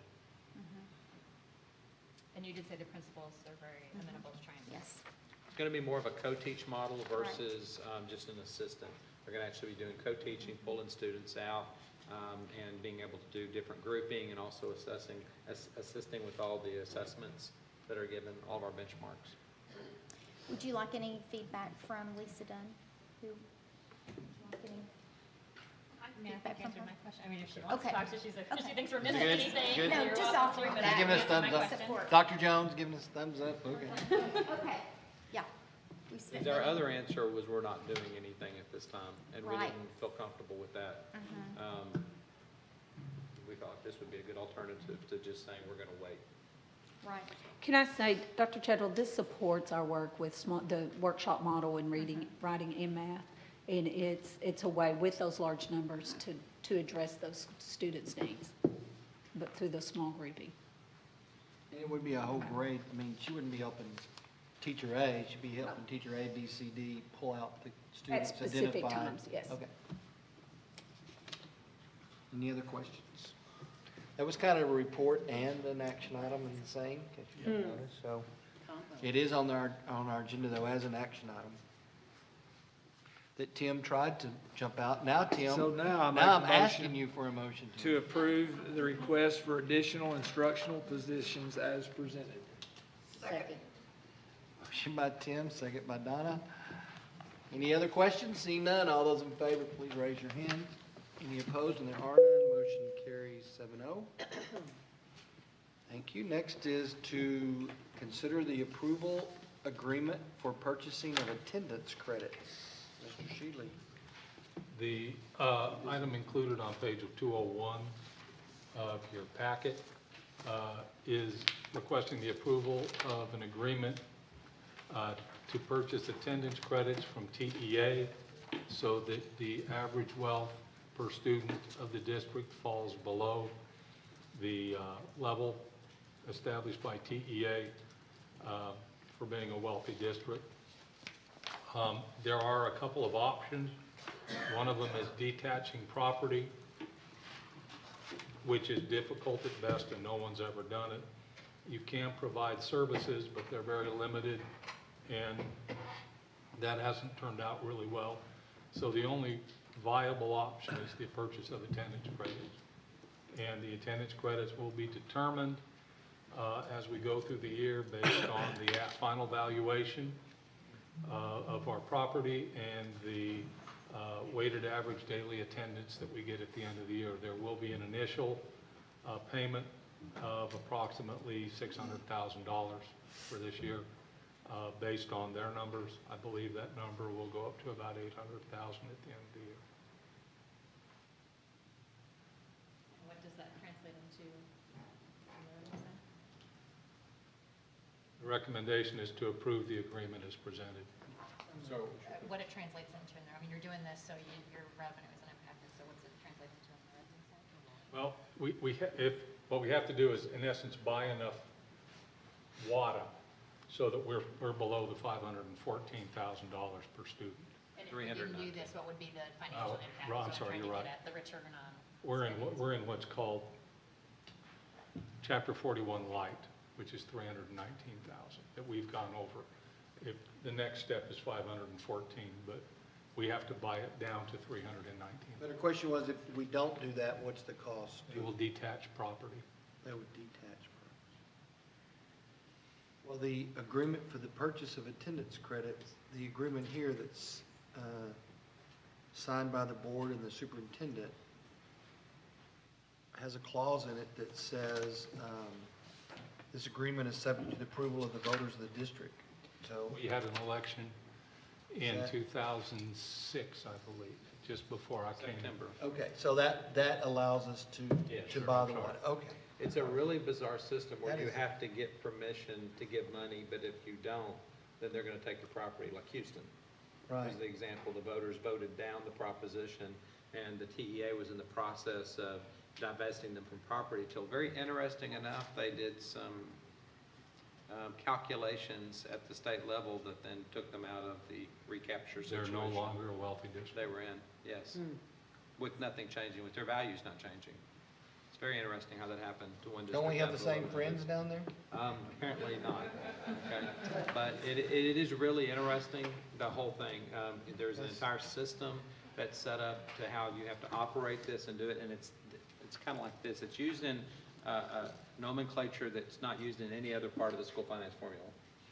Yeah, I read it, but I didn't get it. Because you don't see it like I this. move to approve the agreement as presented. All right, Liz and Donna trying to move us along. Any other questions? Seeing none, all those in favor, please raise your hand. No. Next is consider approval of changes to policy DEC local, and we had discussed tabling this to get some more information or postponing it. So I make a motion to postpone this discussion and action until the September 24th board meeting. In the meantime, we ask that the board gets more information so that we can better discuss the issue. that does require a second. Thank you. Motion by Tim and second by Paige. Any problems with postponing the item? Seeing none, all those in favor, please raise your hand. The motion carries 7-0. That completes the action items for tonight, and we go back to reports. We have a couple of reports left. First one is the 17-18 State of Texas Assessment of Academic Readiness and EOC exam data, which is STAR. Dr. Parker. Yes, good evening. Linda. I always think this is our core work. My 35-minute presentation is ready. This is our core work. This is why we come every day and do what we do. I started to let Sean go Yes. first, but And I was going to say, to let you know, I took the 65-page slide, 65 slides, and sent you a link in the board update with the information and the data, so that if you have questions, you could bring those tonight. I'm going to work through our state assessment. Of course, we get our scores starting in the summer and immediately start analyzing those and start planning for our future. I've highlighted each area and we'll work through that and go through that. And so here we go. Our mission, of course, we have to start with that because it is our core work. And when we are fostering a culture of excellence, we really do instill a passion for a lifetime of continuous achievement and learning. Our 9 core beliefs are the very essence of what we do in analyzing and working to create that successful environment for our children. And accountability is key to that. We may not like the state assessment, and I can understand tears and other things, Mr. Moats, definitely, and appreciate your speech. But we are held accountable for this, so we are going to systematically each year evaluate and see where we are. I'm happy to let you know we have so many celebrations. You will see on the highlighted slide, starting with the math, our masters, especially our approaches. I looked at the 4-year data. You saw that in the data file, is continuously going up. Approaches, we may take a dip downward, but it kind of trends with the state, so it tells me we're right on track, but we're seeing that trajectory go upward. When we look at masters trending upward, that's exciting because that tells us that our rigor is increasing in the classroom. So we'll start with 3rd and 6th grade in approaches and masters. They're trending with the state the last couple of years, but when we look at 4th grade, we see where we are just about hitting the state, and at 5th grade, we hit that state level in math and saw major increases. I think it's interesting when you look at scale scores, because that's really the most consistent thing in our state accountability are those scale scores. And throughout, from 4th to 5th grade, we saw a 16% increase. I'm sorry, talk about scale scores down there on the 8th grade, up 111 points in math. It's pretty impressive. And then Algebra 1 continues to trend the same on approaches, but we're up 6% in masters. We've usually been quite successful in that Algebra 1 area. When we move into the reading highlights, 3rd grade approaches is up and above the state. That's very exciting for us because our babies come in often not knowing their alphabet or their sounds, and even a few of them. So we are looking good. The scale score in 4th grade increased 70 points, and I don't know if you guys remember, but 3rd grade was really kind of low last year, so to see that 70-point increase with what we would call a soft cohort is very, very good. 5th, 6th, 7th, and 8th grades are all above the state and the region. As I told you last year, once we hit about that 5th grade, we start soaring and either trend just quite a bit above in our scores, but above the state and the most times the region. And we continue to see that. Masters at 7th grade is above the state and region with a 5% increase. 8th grade increased 3% in approaches and 4% in masters. I think we have to be very happy with the reading program starting. It starts in pre-K, and we're very proud of the early literacy work. Scale scores, again, are up 40 to 70 plus points, and I didn't put all that data in there, but it's looking good. This is an area we've struggled with, and we're seeing that improvement here as well. Remember, this is the grade level we only test in 4th, 7th, and then that 9th and 10th grade ELA classes. Steady increase across the board. We continue to be above the state and region at 7th, and then EOC ELA 1 and EOC LA 2. Masters increased at all levels except our ELA 1 and the state trended downward a little bit. That 1%. Highest growth was at the 7th grade with 7% increase. Very excited to report that our special ed population and our LET population are seeing an increase in masters and approaches in writing as well. Science highlights, we're usually quite successful in this area, and this trend continues. We test in 3 grade levels, 5th, 8th, and then the biology EOC. We are above the state and the region on all of these tests. Approaches increased 3% at the 5th and 8th, and stayed at 92% in biology, which is very good. Master's level increased at every level, with that 14% increase at the 8th grade. Very pleased. Social studies, tested at 8th grade in U.S. history 2 times, and it's always about U.S. history. We outperformed the state and the region. We're trending upward, keeping that big gap between the state and the region, even while taking a little bit of a dip in the masters. Our U.S. history increased by 9% in masters and reached a 42% level. That's exciting. 42% of our children who take that are performing at the top. With that, all schools and districts, and the district, met standard, received that wonderful ranking of a letter grade, but we'll take it. We're a good, strong B. Hope to go upward. This is exciting. 8 additional distinctions. This brings us up to a 33, the most we've had in a while, and these are all the schools that have those distinctions. Some of those, that's their first time. They're very excited about that, and we are planning that this time next year, we want to grow at least 8 more. We have goals, and we believe in defining those, making them believable as well as achievable, because we're winners. We're proud of our past, and we're looking forward to a bold future. Any questions? That was a great job, Dr. Parker. I'm good. Very good job. These guys do it. I just present it. It's awesome. Thank you. Well, Sean Bell, Hey, we worked with him. the last report of the evening, and one we're very excited about, is our Fine Arts report for the year. Mr. Bell, tell us the great things going on in Fine Arts. Well, good evening, Mr. Newcomb, Good members of the board, Dr. Chadwell. It's my honor and privilege to present the annual Fine Arts Report for this past year, 2017-2018. By all accounts, our fine arts students and programs continued to grow and excel in their respective endeavors.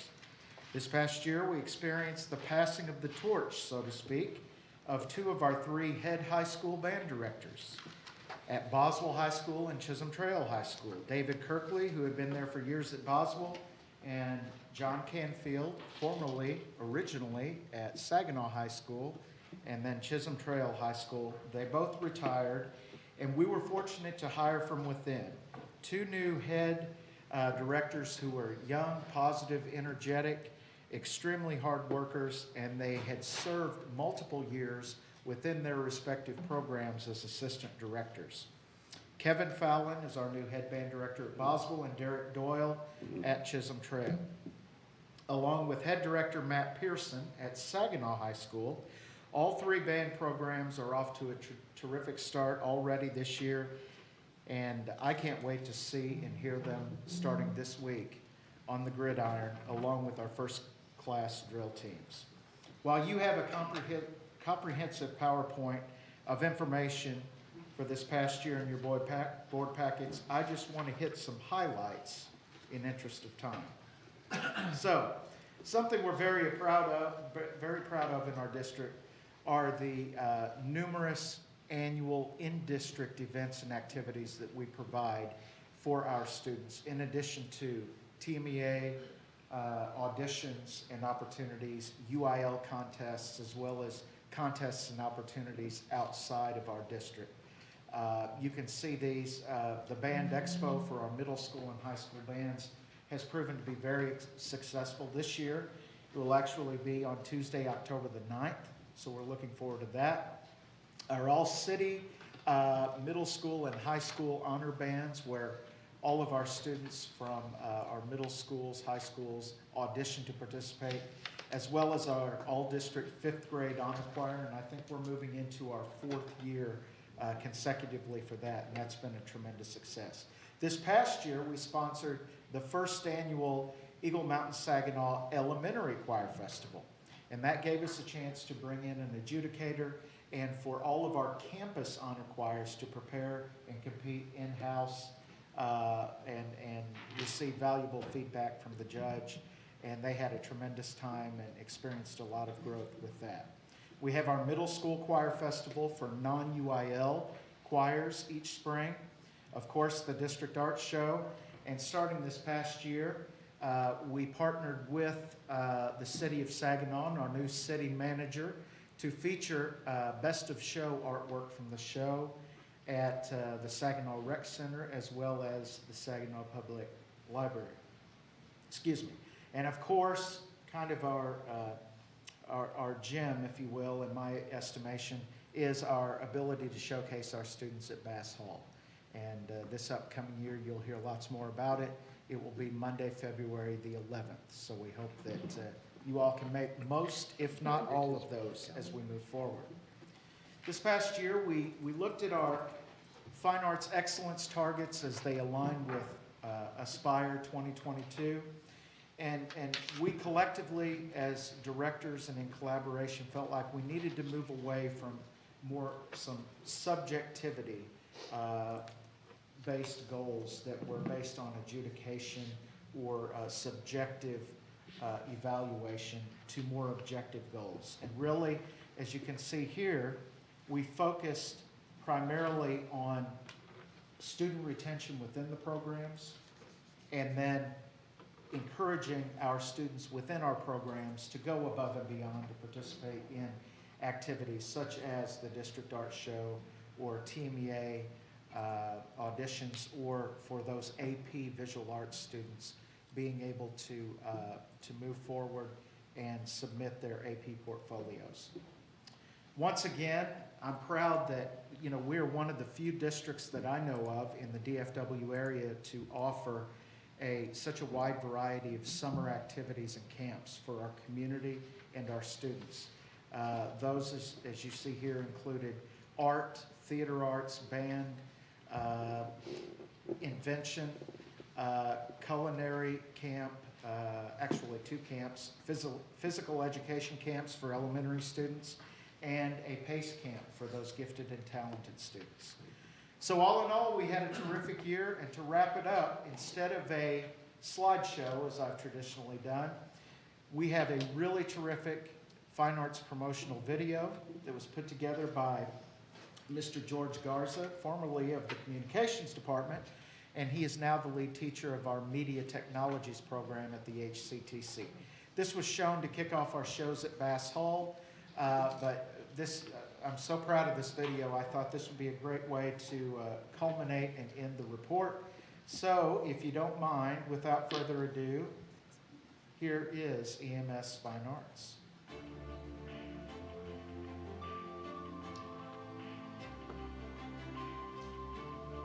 When such a great pool of talent is met by the most passionate fine arts educators, phenomenal things happen.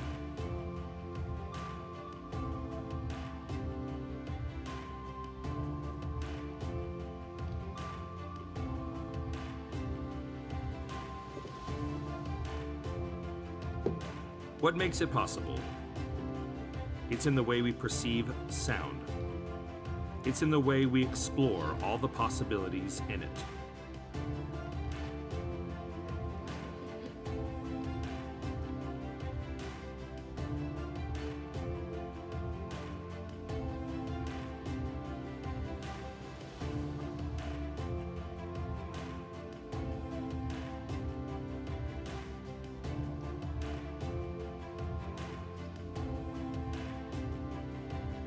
It's the way we think.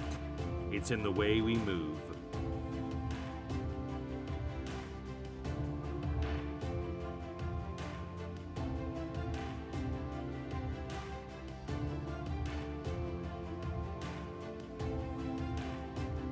We work hard. We play hard.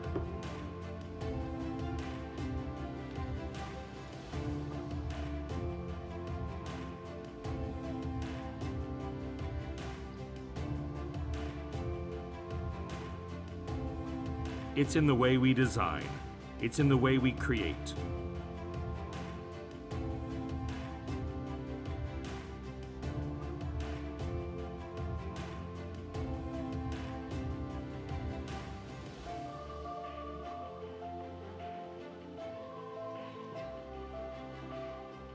It's the friends we make.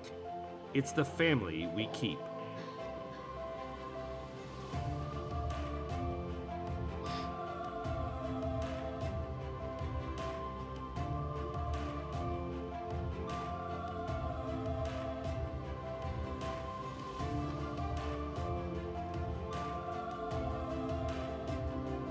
In Eagle Mountain Saginaw Fine Arts, we continue to build a culture of excellence every single day.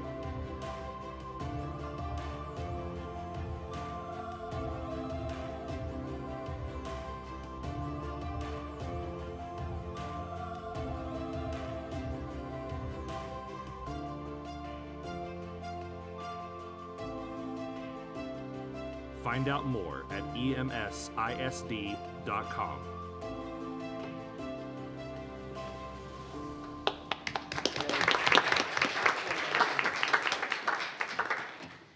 So thank all of you for your support of our students and our programs, and we couldn't do it without you. Any questions? We love our fine arts, seriously, so we appreciate what you do for us and for all the students in our district. Thank you. Thank you so much.